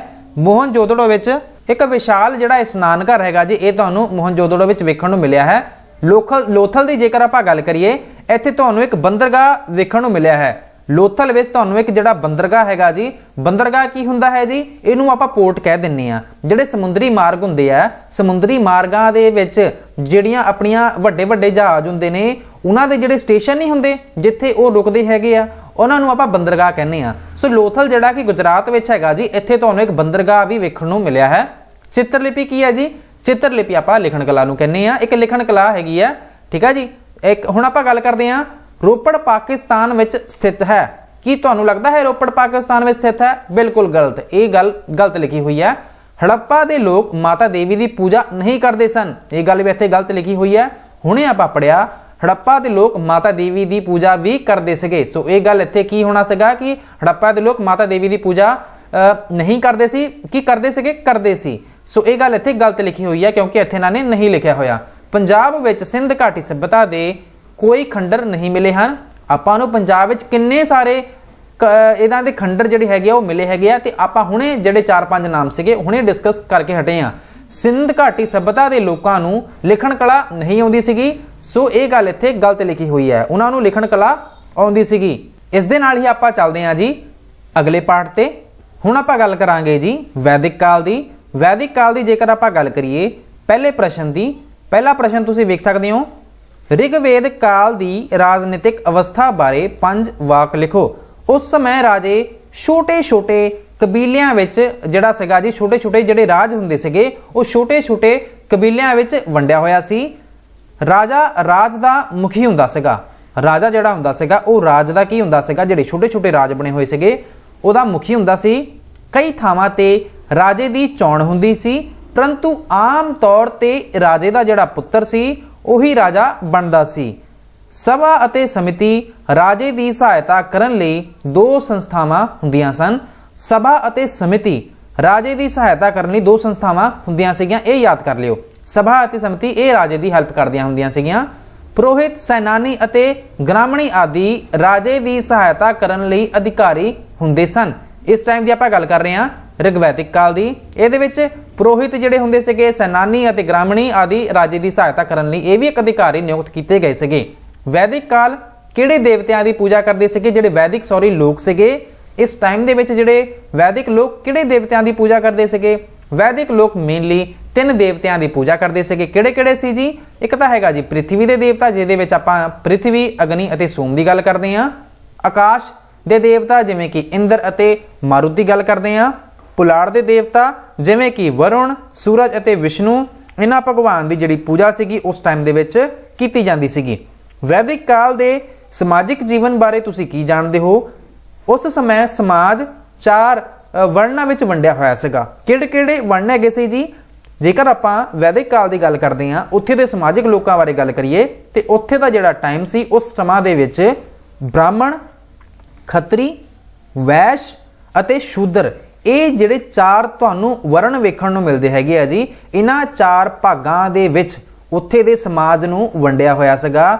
ਭਾਵ ਇਹ ਕਿ ਇਹਨਾਂ, ਜਿਵੇਂ ਕਿ ਮੰਨ ਲਓ ਕਿ ਜਿਹੜਾ ਕੋਈ ਹੈਗਾ ਜੀ ਸ਼ੂਦਰ ਜਾਂ ਫਿਰ ਕੋਈ ਵੈਸ਼, ਕੋਈ ਖੱਤਰੀ, ਕੋਈ ਬ੍ਰਾਹਮਣ, ਉਹਨਾਂ ਨੂੰ ਉਸ ਅਕੋਰਡਿੰਗ ਹੀ ਕੰਮ ਕਰਨਾ ਪੈਣਾ ਆ। ਸਮਾਜ ਦੀ ਜਿਹੜੀ ਮੁੱਢਲੀ ਇਕਾਈ ਸੀਗੀ ਉਹ ਕੀ ਹੁੰਦੀ ਸੀ ਜੀ? ਪਰਿਵਾਰ ਹੁੰਦਾ ਸੀ। ਪਿਤਾ ਪਰਿਵਾਰ ਦਾ ਮੁਖੀ ਹੁੰਦਾ ਸੀ। ਉਸ ਸਮੇਂ ਇਸਤਰੀਆਂ ਨੂੰ ਬਹੁਤ ਸਨਮਾਨ ਦਿੱਤਾ ਜਾਂਦਾ ਸੀਗਾ। ਤੁਸੀਂ ਬਾਅਦ ਵਿੱਚ ਵੇਖਿਆ ਹੋਣਾ ਕਿ ਜਦੋਂ ਬਾਅਦ ਵਿੱਚ ਆਜ਼ਾਦੀ ਤੋਂ ਬਾਅਦ ਵਾਲਾ ਭਾਰਤ ਬਣਿਆ, ਉਹਦੇ ਵਿੱਚ ਜਿਹੜੀ ਫੀਮੇਲਸ ਦੀ ਜਿਹੜੀ ਜਗ੍ਹਾ ਸੀਗੀ, ਭਾਵੇਂ ਸਿੱਖਿਆ ਦੇ ਖੇਤਰ ਦੇ ਵਿੱਚ ਹੋਵੇ ਜਾਂ ਫਿਰ ਕਿਸੇ ਹੋਰ ਵੀ ਖੇਤਰ ਵਿੱਚ ਹੋਵੇ, ਉਹ ਬਹੁਤ ਮਾੜੀ ਹਾਲਤ ਸੀਗੀ। ਭਾਵ ਅੱਜ ਵੀ ਆਪਾਂ ਜੇ ਵੇਖ ਲਈਏ ਕਿਤੇ ਨਾ ਕਿਤੇ ਇਸਤਰੀਆਂ ਨਾਲ ਹਜੇ ਵੀ ਭੇਦਭਾਵ ਕੀਤਾ ਜਾਂਦਾ ਆ। ਪੜ੍ਹਨ ਦੇ ਕਈ ਵਾਰ ਉਹਨਾਂ ਨੂੰ ਮੌਕੇ ਨਹੀਂ ਦਿੱਤੇ ਜਾਂਦੇ, ਉਹਨਾਂ ਨੂੰ ਐਜ਼ ਅ ਬੋਝ ਸਮਝਿਆ ਜਾਂਦਾ ਆ। ਬਟ ਉਸ ਟਾਈਮ ਦੇ ਵਿੱਚ ਜਦੋਂ ਆਪਾਂ ਵੈਦਿਕ ਕਾਲ ਦੀ ਗੱਲ ਕਰਦੇ ਹਾਂ, ਇਸਤਰੀਆਂ ਨੂੰ ਬੜੀ ਰਿਸਪੈਕਟ ਦਿੱਤੀ ਜਾਂਦੀ ਸੀਗੀ ਜਦੋਂ ਆਪਾਂ ਵੈਦਿਕ ਕਾਲ ਦੀ ਗੱਲ ਕਰਦੇ ਹਾਂ। ਇਸ ਤੋਂ ਬਾਅਦ ਹੀ ਪਤਾ ਨਹੀਂ ਕਿਸੇ ਲੋਕਾਂ ਦਾ, ਮਤਲਬ ਕੁਝ ਲੋਕਾਂ ਦਾ ਦਿਮਾਗ ਖਰਾਬ ਹੋਇਆ, ਉਸ ਤੋਂ ਬਾਅਦ ਹਨਾ ਵੀ ਥੋੜਾ ਬਹੁਤਾ ਸਮਾਂ ਚੇਂਜ ਹੋਇਆ। ਸੋ ਉਸ ਤੋਂ ਬਾਅਦ ਇਸਤਰੀਆਂ ਦੀ ਹਾਲਤ ਵਿਗੜਨੀ ਸ਼ੁਰੂ ਹੋਈ। ਅਦਰਵਾਈਜ਼ ਇਸਤਰੀਆਂ ਦੀ ਹਾਲਤ ਵੈਦਿਕ ਕਾਲ ਵਿੱਚ ਬਹੁਤ ਵਧੀਆ ਹੁੰਦੀ ਸੀਗੀ। ਇਸਤਰੀਆਂ ਪੜ੍ਹੀਆਂ ਲਿਖੀਆਂ ਹੁੰਦੀਆਂ ਸਨ। ਇਸ ਤੋਂ ਆਪਾਂ ਇਹ ਗੱਲ ਵੀ ਸਮਝ ਸਕਦੇ ਹਾਂ ਕਿ ਉਹਨਾਂ ਨੂੰ ਪੜ੍ਹਨ ਦਾ ਪੂਰਾ ਮੌਕਾ ਵੀ ਦਿੱਤਾ ਜਾਂਦਾ ਸੀ। ਵੈਦਿਕ ਲੋਕ ਭੋਜਨ ਵਿੱਚ ਕੀ ਖਾਂਦੇ ਸੀਗੇ ਜੀ? ਕਣਕ ਖਾਂਦੇ ਸੀਗੇ, ਦਾਲਾਂ ਖਾਂਦੇ ਸੀ, ਚਾਵਲ, ਫਲ, ਸਬਜ਼ੀਆਂ, ਦੁੱਧ ਅਤੇ ਘਿਓ ਖਾਂਦੇ ਸੀਗੇ। ਜਦੋਂ ਆਪਾਂ ਗੱਲ ਕਰਦੇ ਹਾਂ ਵੈਦਿਕ ਕਾਲ ਦੀ, ਵੈਦਿਕ ਲੋਕ ਪਗੜੀ, ਧੋਤੀ ਆਦਿ ਕਈ ਪ੍ਰਕਾਰ ਦੇ ਜਿਹੜੇ ਕੱਪੜੇ ਸੀਗੇ ਇਹ ਇਹਨਾਂ ਦੀ ਵੇਸ਼-ਭੂਸ਼ਾ ਵਿੱਚ ਸ਼ਾਮਿਲ ਸੀਗੀਆਂ। ਇਹ ਕੁਝ ਕੱਪੜੇ ਸੀਗੇ। ਇਸਤਰੀਆਂ ਅਤੇ ਪੁਰਸ਼ ਦੋਵੇਂ ਗਹਿਣੇ ਜਿਹੜੇ ਸੀਗੇ ਜੀ, ਜੁਐਲਰੀ ਸੀਗੇ, ਉਹਦੀ ਵਰਤੋਂ ਵੀ ਕਰਦੇ ਸੀ। ਲੋਕ ਸ਼ਿਕਾਰ ਕਰਕੇ, ਰੱਥ ਦੌੜ, ਘੋੜਸਵਾਰੀ ਅਤੇ ਨਾਚ ਰਾਹੀਂ ਵੀ ਆਪਣਾ ਜਿਹੜਾ ਮਨੋਰੰਜਨ ਸੀਗਾ ਵੈਦਿਕ ਕਾਲ ਵਿੱਚ ਉਹ ਕਰਿਆ ਕਰਦੇ ਸੀਗੇ। ਜਦੋਂ ਆਪਾਂ ਗੱਲ ਕਰਦੇ ਹਾਂ ਵੈਦਿਕ ਕਾਲ ਦੀ, ਵੈਦਿਕ ਲੋਕਾਂ ਦੀਆਂ ਆਰਥਿਕ ਗਤੀਵਿਧੀਆਂ ਕੀ ਸਨ? ਵੈਦਿਕ ਲੋਕ ਕਣਕ, ਜੌ, ਕਪਾਹ ਅਤੇ ਚਾਵਲ ਆਦਿ ਦੀ ਖੇਤੀ ਬਲਦਾਂ ਨਾਲ ਕਰਦੇ ਸੀਗੇ। ਕਿਹਦੀ ਵਰਤੋਂ ਕਰਦੇ ਸੀਗੇ ਜੀ? ਇਹ ਆਪਦੀ ਜਿਹੜੀ ਖੇਤੀ ਹੈਗੀ ਆ, ਜਿਵੇਂ ਕਿ ਕਣਕ ਉਗਾਉਣੀ ਹੋਵੇ, ਜੌ ਉਗਾਉਣੀ ਹੋਵੇ, ਕਪਾਹ ਜਾਂ ਫਿਰ ਚਾਵਲ, ਇਹਦੇ ਲਈ ਇਹ ਖੇਤੀ ਕਰਨ ਲਈ ਬਲਦਾਂ ਦੀ ਜਿਹੜੀ ਵਰਤੋਂ ਸੀਗੀ ਇਹਨਾਂ ਦੁਆਰਾ ਕੀਤੀ ਜਾਂਦੀ ਸੀਗੀ। ਭਾਵ ਆਰਥਿਕ ਗਤੀਵਿਧੀਆਂ, ਜਦੋਂ ਆਪਾਂ ਗੱਲ ਕਰਦੇ ਹਾਂ ਕਿ ਫਾਈਨੈਂਸ਼ੀਅਲੀ ਘਰ ਨੂੰ ਚਲਾਉਣ ਲਈ ਉਹ ਕੀ ਕੁਝ ਕਰਦੇ ਸੀਗੇ। ਸੋ ਵੈਦਿਕ ਲੋਕ ਗਾਂ, ਘੋੜਾ, ਭੇਡ, ਬੱਕਰੀ ਅਤੇ ਬਲਦ ਆਦਿ ਪਸ਼ੂ ਨੂੰ ਪਾਲਦੇ ਸਨ। ਕਿਹੜੇ ਪਸ਼ੂਆਂ ਨੂੰ ਪਾਲਦੇ ਸੀਗੇ ਜੀ?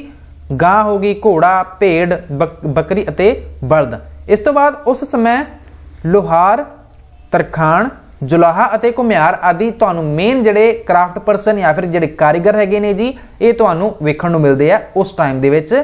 ਆਪਾਂ ਜਦੋਂ ਗੱਲ ਕਰਦੇ ਹਾਂ ਵੈਦਿਕ ਕਾਲ ਦੇ ਲੋਕਾਂ ਦੀ ਕਿ ਉਸ ਟਾਈਮ ਤੁਹਾਨੂੰ ਲੋਹਾਰ, ਤਰਖਾਣ, ਜੁਲਾਹਾ ਅਤੇ ਘੁਮਿਆਰ ਆਦਿ ਵੇਖਣ ਨੂੰ ਮਿਲਦੇ ਸੀ। ਵਪਾਰ ਥਲ ਅਤੇ ਜਲ ਦੋਵੇਂ ਮਾਰਗਾਂ ਰਾਹੀਂ ਹੁੰਦਾ ਸੀਗਾ। ਭਾਵ ਇਹ ਕਿ ਥਲ ਤੋਂ ਤਾਂ ਹੁੰਦਾ ਹੀ ਸੀ, ਮਤਲਬ ਕਿ ਜ਼ਮੀਨ ਦੇ ਰਾਹੀਂ ਭਾਰਤ ਵਿੱਚ ਪੂਰੇ ਵਪਾਰ ਉਦੋਂ ਕੀਤਾ ਜਾਂਦਾ ਸੀਗਾ, ਐਂਡ ਜਲ ਮਾਰਗਾਂ ਰਾਹੀਂ ਵੀ ਹੁੰਦਾ ਸੀਗਾ। ਜਲ ਮਾਰਗਾਂ ਤੋਂ ਆਪਾਂ ਇਹ ਸਮਝ ਸਕਦੇ ਹਾਂ ਕਿ ਦੂਜੇ ਦੇਸ਼ਾਂ ਨਾਲੋਂ ਵੀ ਆਪਣਾ ਵਪਾਰ ਹੁੰਦਾ ਸੀਗਾ ਉਸ ਟਾਈਮ ਦੇ ਵਿੱਚ, ਕਿਉਂਕਿ ਜਲ ਮਾਰਗਾਂ ਦੀ ਵਰਤੋਂ ਆਪਾਂ ਜ਼ਿਆਦਾਤਰ ਦੂਜੇ ਦੇਸ਼ਾਂ ਵਿੱਚ ਜਾਣ ਲਈ ਹੀ ਕਰਦੇ ਹਾਂ। ਹੁਣ ਅਗਲਾ ਪ੍ਰਸ਼ਨ ਵੇਖਦੇ ਹਾਂ। ਸਪਤ ਸਿੰਧੂ ਪ੍ਰਦੇਸ਼ ਵਿੱਚ ਕਿਹੜੀਆਂ ਨਦੀਆਂ ਵਹਿੰਦੀਆਂ ਸਨ? ਸਪਤ ਸਿੰਧੂ ਪ੍ਰਦੇਸ਼ ਤੋਂ ਭਾਵ 7 ਨਦੀਆਂ ਦਾ ਪ੍ਰਦੇਸ਼ ਹੈਗਾ ਜੀ। ਉਸ ਸਮੇਂ ਵਹਿਣ ਵਾਲੀਆਂ 7 ਨਦੀਆਂ ਕਿਹੜੀਆਂ ਸੀਗੀਆਂ ਜੀ? ਸਿੰਧੂ, ਜੇਹਲਮ, ਚਨਾਬ, ਰਾਵੀ, ਬਿਆਸ, ਸਤਲੁਜ ਅਤੇ ਸਰਸਵਤੀ ਦੀ ਇੱਥੇ ਗੱਲ ਕੀਤੀ ਜਾ ਰਹੀ ਹੈ। ਠੀਕ ਹੈ ਜੀ। ਸੋ ਇਹ ਜਿਹੜੀਆਂ 7 ਨਦੀਆਂ ਸੀਗੀਆਂ ਆਪਣੇ ਪੰਜਾਬ ਦੀ ਇਹ ਗੱਲ ਕੀਤੀ ਜਾ ਰਹੀ ਹੈ ਕਿ ਇੱਥੇ ਇਹ 5 ਜਿਹੜੀਆਂ ਨਦੀਆਂ ਸੀਗੀਆਂ ਜੀ ਇਹ ਇੱਥੇ ਫਲੋ ਕਰਦੀਆਂ ਹੁੰਦੀਆਂ ਸੀਗੀਆਂ ਸਪਤ ਸਿੰਧੂ ਪ੍ਰਦੇਸ਼ ਵਿੱਚ। ਠੀਕ ਹੈ ਜੀ। ਸੋ ਇਹਦੀ ਇਹ ਗੱਲ ਕੀਤੀ ਗਈ ਹੈ। ਖਾਲੀ ਥਾਵਾਂ ਭਰੋ। ਆਰੰਭਿਕ ਵੈਦਿਕ ਕਾਲ ਵਿੱਚ ਛੋਟੇ ਛੋਟੇ ਕਬੀਲੇ ਰਾਜ ਕਰਦੇ ਸਨ। ਆਰੰਭਿਕ ਵੈਦਿਕ ਕਾਲ ਜਿਵੇਂ ਕਿ ਸਟਾਰਟਿੰਗ ਹੋਈ ਸੀ ਨਾ ਵੈਦਿਕ ਕਾਲ ਦੀ, ਉਦੋਂ ਛੋਟੇ ਛੋਟੇ ਕਬੀਲੇ ਤੁਸੀਂ ਵੇਖ ਸਕਦੇ ਹੋ ਜਿਹੜੇ ਕਿ ਰਾਜ ਕਰਦੇ ਹੁੰਦੇ ਸੀ। ਸਮਾਜ 4 ਵਰਗਾਂ ਵਿੱਚ ਵੰਡਿਆ ਗਿਆ ਸੀਗਾ ਜਿਨ੍ਹਾਂ ਨੂੰ ਆਪਾਂ ਕੀ ਕਹਿੰਦੇ ਸੀਗੇ? ਜਿਨ੍ਹਾਂ ਨੂੰ ਆਪਾਂ ਵਰਣ ਕਹਿੰਦੇ ਸੀ। ਵੈਦਿਕ ਲੋਕਾਂ ਦਾ ਜਿਹੜਾ ਮੁੱਖ ਭੋਜਨ ਹੁੰਦਾ ਸੀਗਾ ਜੀ ਉਹ ਕੀ ਕੁਝ ਹੁੰਦਾ ਸੀ? ਸੋ ਉਹ ਹੁੰਦਾ ਸੀਗਾ ਜੀ ਕਣਕ ਹੋ ਗਿਆ ਜੀ, ਚਾਵਲ ਹੋ ਗਿਆ ਤੇ ਦਾਲਾਂ ਹੁੰਦੀਆਂ ਸੀ। ਵੈਦਿਕ ਲੋਕ ਖੇਡਾਂ ਦੇ ਬੜੇ ਸ਼ੌਕੀਨ ਹੁੰਦੇ ਸੀਗੇ। ਉਸ ਟਾਈਮ ਦੇ ਵਿੱਚ ਖੇਡਾਂ ਪੀਕ ਤੇ ਸੀਗੀਆਂ, ਬੜੇ ਸ਼ੌਕੀਨ ਸੀ ਲੋਕ। ਵੈਦਿਕ ਲੋਕ ਕਿਹਦੀ ਪੂਜਾ ਕਰਦੇ ਸੀਗੇ? ਨੇਚਰ ਦੀ ਪੂਜਾ ਕਰਦੇ ਸੀਗੇ। ਨੇਚਰ ਕੀ ਹੁੰਦੀ ਹੈ ਜੀ? ਕੁਦਰਤ ਦੀ। ਵੈਦਿਕ ਲੋਕ ਕੁਦਰਤ ਦੀ ਪੂਜਾ ਕਰਦੇ ਸੀਗੇ। ਹੁਣ ਆਪਾਂ ਵੇਖਦੇ ਹਾਂ ਜੀ ਵਿਪਾਸ਼ਾ ਕੀ ਹੈ ਜੀ? ਵਿਪਾਸ਼ਾ ਇੱਕ ਨਦੀ ਦਾ ਨਾਮ ਹੈ ਜੀ। ਜੇਕਰ ਆਪਾਂ ਸਭਾ ਦੀ ਗੱਲ ਕਰੀਏ, ਸਭਾ ਇੱਕ ਰਾਜਨੀਤਿਕ ਸੰਸਥਾ ਹੁੰਦੀ ਸੀ। ਆਯੁਰਵੇਦ ਕੀ ਸੀ ਜੀ? ਆਯੁਰਵੇਦ ਆਪਾਂ ਮੇਨਲੀ ਗੱਲ ਕਰਦੇ ਹਾਂ ਚਿਕਿਤਸਾ ਸ਼ਾਸਤਰ ਦੀ ਆਪਾਂ ਗੱਲ ਕਰਦੇ ਹਾਂ। ਆਯੁਰਵੇਦ ਦਾ ਨਾਮ ਤੁਸੀਂ ਅੱਜ ਵੀ ਸੁਣਿਆ ਹੋਊਗਾ। ਵਰੁਣ ਕੀ ਸੀ ਜੀ? ਵਰੁਣ ਇੱਕ ਦੇਵਤਾ ਸੀਗੇ। ਹੁਣ ਵੇਖਦੇ ਹਾਂ ਜੀ ਆਪਾਂ ਸਹੀ ਗਲਤ ਨੂੰ ਵੇਖ ਲੈਂਦੇ ਹਾਂ। ਪਰੂਸ਼ਣੀ ਇੱਕ ਨਦੀ ਦਾ ਨਾਮ ਹੈ। ਸੋ ਇਹ ਗੱਲ ਤਾਂ ਬਿਲਕੁਲ ਹੀ ਠੀਕ ਲਿਖੀ ਹੋਈ ਹੈ ਕਿ ਪਰੂਸ਼ਣੀ ਇੱਕ ਨਦੀ ਦਾ ਨਾਮ ਹੈ। ਵੈਦਿਕ ਕਾਲ ਵਿੱਚ ਇੰਦਰ ਵਰਖਾ ਦਾ ਦੇਵਤਾ ਸੀ। ਸੋ ਇਹ ਗੱਲ ਇੱਥੇ ਬਿਲਕੁਲ ਸਹੀ ਲਿਖੀ ਹੋਈ ਹੈ ਕਿ ਵੈਦਿਕ ਕਾਲ ਵਿੱਚ ਇੰਦਰ ਵਰਖਾ ਦੇ ਦੇਵਤਾ ਸੀ। ਵੈਦਿਕ ਕਾਲ ਵਿੱਚ ਲੋਕਾਂ ਲਈ ਗਊ ਪਵਿੱਤਰ ਨਹੀਂ ਸੀ। ਸੋ ਇਹ ਗੱਲ ਵੀ ਇੱਥੇ ਗਲਤ ਲਿਖੀ ਹੋਈ ਹੈ। ਵੈਦਿਕ ਕਾਲ ਵਿੱਚ ਜਿਹੜੀ ਗਊ ਸੀਗੀ ਜੀ ਇਹ ਲੋਕਾਂ ਲਈ ਪਵਿੱਤਰ ਹੁੰਦੀ ਸੀ, ਜਿਸ ਕਰਕੇ ਇਹ ਆਪਸ਼ਨ ਗਲਤ ਲਿਖੀ ਹੋਈ ਹੈ। ਵੈਦਿਕ ਕਾਲ ਵਿੱਚ ਇਸਤਰੀਆਂ ਦਾ ਆਦਰ ਨਹੀਂ ਹੁੰਦਾ ਸੀ। ਬਿਲਕੁਲ ਹੁੰਦਾ ਸੀਗਾ ਜੀ। ਇਸਤਰੀਆਂ ਦੀ ਬਹੁਤ ਜ਼ਿਆਦਾ ਰਿਸਪੈਕਟ ਕੀਤੀ ਜਾਂਦੀ ਸੀਗੀ। ਕਿਹੜੇ ਕਾਲ ਵਿੱਚ? ਵੈਦਿਕ ਕਾਲ ਵਿੱਚ। ਸੋ ਇਹ ਗੱਲ ਵੀ ਇੱਥੇ ਗਲਤ ਲਿਖੀ ਹੋਈ ਹੈ। ਇਸ ਦੇ ਨਾਲ ਹੀ ਆਪਾਂ ਚੱਲਦੇ ਹਾਂ ਅਗਲੇ ਪਾਠ ਤੇ। ਅਗਲੇ ਪਾਠ ਦਾ ਨਾਮ ਹੈ ਭਾਰਤ 600 ਈਸਵੀ ਪੂਰਵ ਤੋਂ ਲੈ ਕੇ 400 ਈਸਵੀ ਪੂਰਵ ਤੱਕ। ਪ੍ਰਸ਼ਨਾਂ ਨੂੰ ਵੇਖ ਲੈਂਦੇ ਹਾਂ ਜੀ। ਮਹਾਜਨ ਪਦ ਤੋਂ ਕੀ ਭਾਵ ਹੈ? ਆਪਾਂ ਮਹਾਜਨ ਪਦ ਦਾ ਬੜੀ ਵਾਰ ਨਾਮ ਸੁਣਿਆ ਹੋਊਗਾ। 600 ਈਸਵੀ ਪੂਰਵ ਵਿੱਚ ਬਹੁਤ ਜ਼ਿਆਦਾ ਸ਼ਕਤੀਸ਼ਾਲੀ ਜਿਹੜੇ ਰਾਜ ਬਣ ਗਏ ਸੀਗੇ, ਕਿਉਂਕਿ ਇਸ ਤੋਂ ਪਹਿਲਾਂ ਜਿਹੜੇ ਛੋਟੇ ਛੋਟੇ ਕਬੀਲੇ ਰਾਜ ਕਰ ਰਹੇ ਸੀਗੇ ਜੀ, ਹੌਲੀ ਹੌਲੀ ਉਹਨਾਂ ਨੇ ਆਪ ਦਾ ਜਿਹੜਾ ਰਾਜ ਸੀਗਾ ਜੀ ਉਹਦੀ ਐਕਸਪੈਂਸ਼ਨ ਕੀਤੀ, ਉਹਨੂੰ ਹੋਰ ਸ਼ਕਤੀਸ਼ਾਲੀ ਬਣਾਇਆ, ਦੂਜੇ ਲੋਕਾਂ ਤੇ ਹਮਲੇ ਕੀਤੇ। ਇਸ ਦੇ ਨਾਲ ਨਾਲ ਉਹਨਾਂ ਦਾ ਜਿਹੜਾ ਰਾਜ ਸੀਗਾ ਕਾਫੀ ਸ਼ਕਤੀਸ਼ਾਲੀ ਬਣ ਗਿਆ ਐਂਡ ਇਹਨਾਂ ਸ਼ਕਤੀਸ਼ਾਲੀ ਰਾਜਾਂ ਨੂੰ ਆਪਾਂ ਮਹਾਜਨ ਪਦ ਦਾ ਨਾਮ ਦਿੱਤਾ ਸੀਗਾ। ਪ੍ਰਾਚੀਨ ਭਾਰਤ ਵਿੱਚ ਤੁਹਾਨੂੰ ਕਿੰਨੇ ਟੋਟਲ ਮਹਾਜਨ ਪਦ ਵੇਖਣ ਨੂੰ ਮਿਲਦੇ ਸੀਗੇ ਜੀ? ਇਹ ਟੋਟਲ ਮਹਾਜਨ ਪਦ ਤੁਹਾਨੂੰ 16 ਵੇਖਣ ਨੂੰ ਮਿਲਦੇ ਸੀਗੇ। ਕਿਸੇ 4 ਮਹੱਤਵਪੂਰਨ ਜਿਹੜੇ ਜਨਪਦ ਹੁੰਦੇ ਸੀਗੇ ਉਹਨਾਂ ਦੇ ਨਾਮ ਤੁਸੀਂ ਲਿਖਣੇ ਹੈਗੇ ਆ ਜੀ। ਸੋ ਇਹ ਕਿਹੜੇ ਕਿਹੜੇ ਸੀਗੇ ਜੀ? ਮਗਧ ਹੋ ਗਿਆ ਜੀ, ਕੌਸ਼ਲ ਹੋ ਗਿਆ, ਵਤਸ ਅਤੇ ਅਵੰਤੀ। ਇਸ ਤੋਂ ਬਾਅਦ ਆਪਾਂ ਗੱਲ ਕਰਦੇ ਹਾਂ ਇਸ ਕਾਲ ਵਿੱਚ ਜਾਤ ਪ੍ਰਥਾ ਬਾਰੇ ਤੁਸੀਂ ਕੀ ਜਾਣਦੇ ਹੋ? ਇਸ ਕਾਲ ਵਿੱਚ ਸਮਾਜ ਮੁੱਖ ਤੌਰ ਤੇ 4 ਜਾਤੀਆਂ ਵਿੱਚ ਵੰਡਿਆ ਹੋਇਆ ਸੀ। ਕਿਹੜੀ ਕਿਹੜੀ ਜਾਤੀਆਂ ਸੀਗੀਆਂ ਜੀ? ਬ੍ਰਾਹਮਣ, ਖੱਤਰੀ, ਵੈਸ਼ ਅਤੇ ਸ਼ੂਦਰ। ਜਾਤੀ ਜਨਮ ਤੇ ਆਧਾਰਿਤ ਹੁੰਦੀ ਸੀਗੀ। ਮੰਨ ਲਓ ਕਿਸੇ ਪਰਸਨ ਦੇ ਘਰੋਂ ਕੋਈ ਬ੍ਰਾਹਮਣ ਨੇ ਜਨਮ ਲੈ ਲਿਆ, ਕਿਸੇ ਬੱਚੇ ਨੇ ਜਨਮ ਲੈ ਲਿਆ ਤੇ ਉਹਨੂੰ ਆਪਾਂ ਕੀ ਕਹਿੰਦੇ ਸੀਗੇ? ਆਪਾਂ ਦਾ ਨਹੀਂ, ਮਤਲਬ ਇਸ ਟਾਈਮ ਦੇ ਵਿੱਚ ਇਹ ਜਿਹੜੇ ਲੋਕ ਸੀਗੇ ਇਹ ਕਹਿੰਦੇ ਸੀਗੇ ਕਿ ਇਹ ਬ੍ਰਾਹਮਣ ਹੀ ਬਣੂਗਾ। ਠੀਕ ਹੈ ਜੀ। ਸੋ ਇੱਥੇ ਲਿਖਿਆ ਹੋਇਆ ਨਾ ਜਾਤੀ ਜਨਮ ਤੇ ਆਧਾਰਿਤ ਹੁੰਦੀ ਸੀ। ਇਸ ਕਾਲ ਵਿੱਚ ਸ਼ੂਦਰਾਂ ਦੀ ਦਸ਼ਾ ਬਹੁਤ ਖਰਾਬ ਹੋ ਗਈ ਸੀਗੀ। ਮਹਾਤਮਾ ਬੁੱਧ ਨੇ ਜਾਤੀ ਪ੍ਰਥਾ ਦਾ ਵਿਰੋਧ ਕੀਤਾ ਸੀ। ਇਹੀ ਕਾਰਨ ਸੀਗਾ ਕਿ ਬਹੁਤ ਸਾਰੇ ਜਿਹੜੇ ਲੋਕ ਸੀਗੇ ਉਹ ਬੁੱਧ ਧਰਮ ਵੱਲ ਜੁੜਨਾ ਸ਼ੁਰੂ ਹੋ ਗਏ ਸੀਗੇ। ਠੱਪੇ ਵਾਲੇ ਸਿੱਕਿਆਂ ਤੇ ਇੱਕ ਨੋਟ ਲਿਖੋ। ਇਸ ਕਾਲ ਵਿੱਚ ਵਸਤੂਆਂ ਦੀ ਖਰੀ ਵੇਚ ਲਈ ਤਾਂਬੇ ਅਤੇ ਚਾਂਦੀ ਦੇ ਜਿਹੜੇ ਸਿੱਕੇ ਸੀਗੇ ਉਹ ਵਰਤੇ ਜਾਂਦੇ ਸਨ। ਇਹਨਾਂ ਦਾ ਕੋਈ ਇੱਕ ਆਕਾਰ ਨਹੀਂ ਹੁੰਦਾ ਸੀ। ਇਹਨਾਂ ਸਿੱਕਿਆਂ ਉੱਤੇ ਭਾਂਤ-ਭਾਂਤ ਦੀਆਂ ਸ਼ਕਲਾਂ ਦੇ ਠੱਪੇ ਲਗਾਏ ਜਾਂਦੇ ਸਨ। ਜੈਨ ਧਰਮ ਬਾਰੇ ਤੁਸੀਂ ਕੀ ਜਾਣਦੇ ਹੋ? ਜੈਨ ਧਰਮ ਭਾਰਤ ਦਾ ਇੱਕ ਪ੍ਰਾਚੀਨ ਧਰਮ ਹੈ। ਭਗਵਾਨ ਮਹਾਵੀਰ ਸਵਾਮੀ ਇਸ ਧਰਮ ਦੇ 24ਵੇਂ ਤੀਰਥੰਕਰ ਸੀਗੇ। ਇਸ ਧਰਮ ਦੇ ਅਨੁਸਾਰ ਇਹ ਵਿਸ਼ਵਾਸ ਕੀਤਾ ਜਾਂਦਾ ਸੀ ਕਿ ਹਰੇਕ ਆਤਮਾ ਆਪਣੇ ਚੰਗੇ ਕੰਮਾਂ ਨਾਲ ਈਸ਼ਵਰ ਨੂੰ ਪ੍ਰਾਪਤ ਕਰ ਸਕਦੀ ਹੈ। ਸੱਚੀ ਸ਼ਰਧਾ, ਸੱਚਾ ਗਿਆਨ ਅਤੇ ਸੱਚਾ ਆਚਰਣ ਇਸ ਧਰਮ ਦੇ ਤ੍ਰਿਰਤਨ ਆਪਾਂ ਉਹਨੂੰ ਨਾਮ ਦਿੰਦੇ ਸੀਗੇ। ਸੋ ਜੈਨ ਧਰਮ ਬਾਰੇ ਇਹ ਮੇਨ ਗੱਲਾਂ ਕੀਤੀਆਂ ਜਾਂਦੀਆਂ ਸੀਗੀਆਂ ਜੀ कि ये बहुत ही प्राचीन धर्म है। महावीर जन्म ਜਿਹੜੇ महावीर स्वामी हैगे ने जी ये धर्म के 24वें तीर्थंकर ਸੀਗੇ जी। इस धर्म के अनुसार ये भी विश्वास किया जाता ਸੀਗਾ कि जेकर कोई परसन बहुत चंगा काम कर रहा है तो उन्होंने ईश्वर की प्राप्ति जरूर होगी सच्ची श्रद्धा के नाल, सच्चे ज्ञान के नाल, सच्चे आचरण के नाल। ये 3 गल्लां याद कर लो, सच्ची श्रद्धा, सच्चा ज्ञान ते सच्चा आचरण। इस धर्म दे विच ये त्रिरतन सीगे, भाव यह कि इन्हां नूं फॉलो करके आपां ईश्वर की प्राप्ति कर सकते हैं। बुद्ध धर्म दीयां मुख सिक्ख्यावां किहड़ियां सीगियां जी, इहदे बारे भी आपां गल कर लैंदे आ। बुद्ध धर्म दीयां जिहड़ियां मुख सिक्ख्यावां सीगियां, सानूं अपणीआं इच्छावां ते काबू करना चाहिदा है, रखना चाहिदा है। सानूं सच्चे कर्म करने चाहिए हैं, साडा जिहड़ा रहन सहन सच्चा होना चाहिए है। सानूं सच्चे ध्यान नाल परमात्मा दे नाम दा जिहड़ा जाप हैगा जी वो करना चाहिए है। सो ये गल्लां सीगियां जी जिहड़ियां कि सीगियां बुद्ध धर्म दीयां मुख सिक्ख्यावां ये सीगियां। हुण आपां गल करदे हां खाली थावां भरो। बिंबिसार ने 543 ईस्वी पूर्व तो 492 ईस्वी पूर्व तक राज किया सीगा। ये गल याद कर लियो, बिंबिसार नाम का जिहड़ा राजा होया सी, जिहड़ा कि 543 ईस्वी पूर्व तो लैके 492 ईस्वी पूर्व तक इहने राज किया सी। मंत्रियां नूं की कहा जांदा सीगा उस टाइम दे विच? मंत्रियां नूं अमात्य कहा जांदा सी। उस टाइम दे विच लोकां दा जिहड़ा मुख काम सीगा वो की सी जी? वो सीगा जी खेती अते पशु पालन। ये लोकां दा जिहड़ा मुख काम उदों कीता जांदा सी। जैन धर्म दे जिहड़े टोटल तीर्थंकर होए आ जी वो किन्ने होए आ? वो होए गए जी 24 ते महावीर स्वामी 24वें तीर्थंकर सीगे। गौतम बुद्ध का जिहड़ा असल नाम सीगा वो कौन सी जी? की सीगा उन्हां दा नाम? उन्हां दा असल नाम सीगा जी सिद्धार्थ। सिद्धार्थ जिहड़ा असल नाम सीगा जी गौतम बुद्ध का। भगवान महावीर जी ने लगभग किन्नी सालां तक गृहस्थी जीवन बतीत किया सीगा? वो कीता सीगा जी 30 सालां तक। हुण आपां वेख लैंदे आ जी कुछ मैच दी कॉलम हैगे आ। मगध की सीगा जी? मगध एक महाजनपद है जी। अजात शत्रु की है जी? अजात शत्रु एक राजा हैगा सी।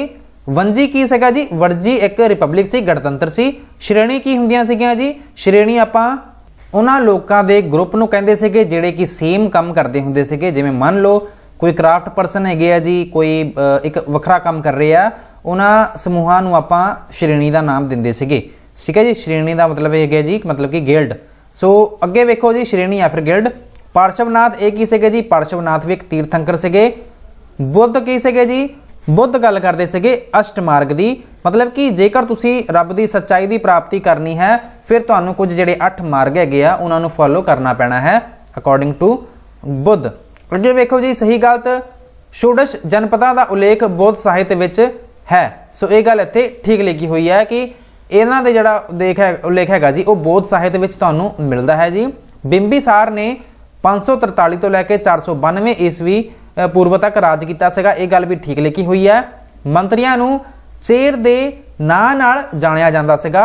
मंत्रियां नूं किहड़े नाम नाल जाणिया जांदा सी? इत्थे तुसीं वेख सकदे हो, मंत्रियां नूं अमात्य नाम नाल जाणिया जांदा सीगा। सो ये जिहड़ा ऑप्शन है जी मतलब ये गलत है। खेतीबाड़ी उत्ते कर जिहड़ा सीगा वो फसल दा 1/4 हिस्सा हुंदा सी। इस पाठ विच ये गल नहीं लिखी हुई। इत्थे आम तौर ते लोकां नूं 1/6 जिहड़ा पार्ट हुंदा सीगा आपदी खेतीबाड़ी दा प्रोडक्शन दा वो देना पैंदा सीगा। इत्थे इन्हां ने 1/4 लिखिया होया। सो ये गल इत्थे गलत लिखी हुई है। सार्थवा व्यापारियों का नेता सीगा। सो ये गल भी इत्थे गलत लिखी हुई है। जेकर आपां गल करते हैं गौतम बुद्ध सिद्धार्थ का पुत्र नहीं सी। सो ये गल इत्थे बिल्कुल ठीक लिखी हुई है। सो इस दे नाल ही आपां चलदे हां जी अगले पाठ दे उत्ते। हुण असीं गल करांगे मौर्य अते शुंग काल दी 300 ईस्वी पूर्व तो लैके 200 ईस्वी पूर्व तक।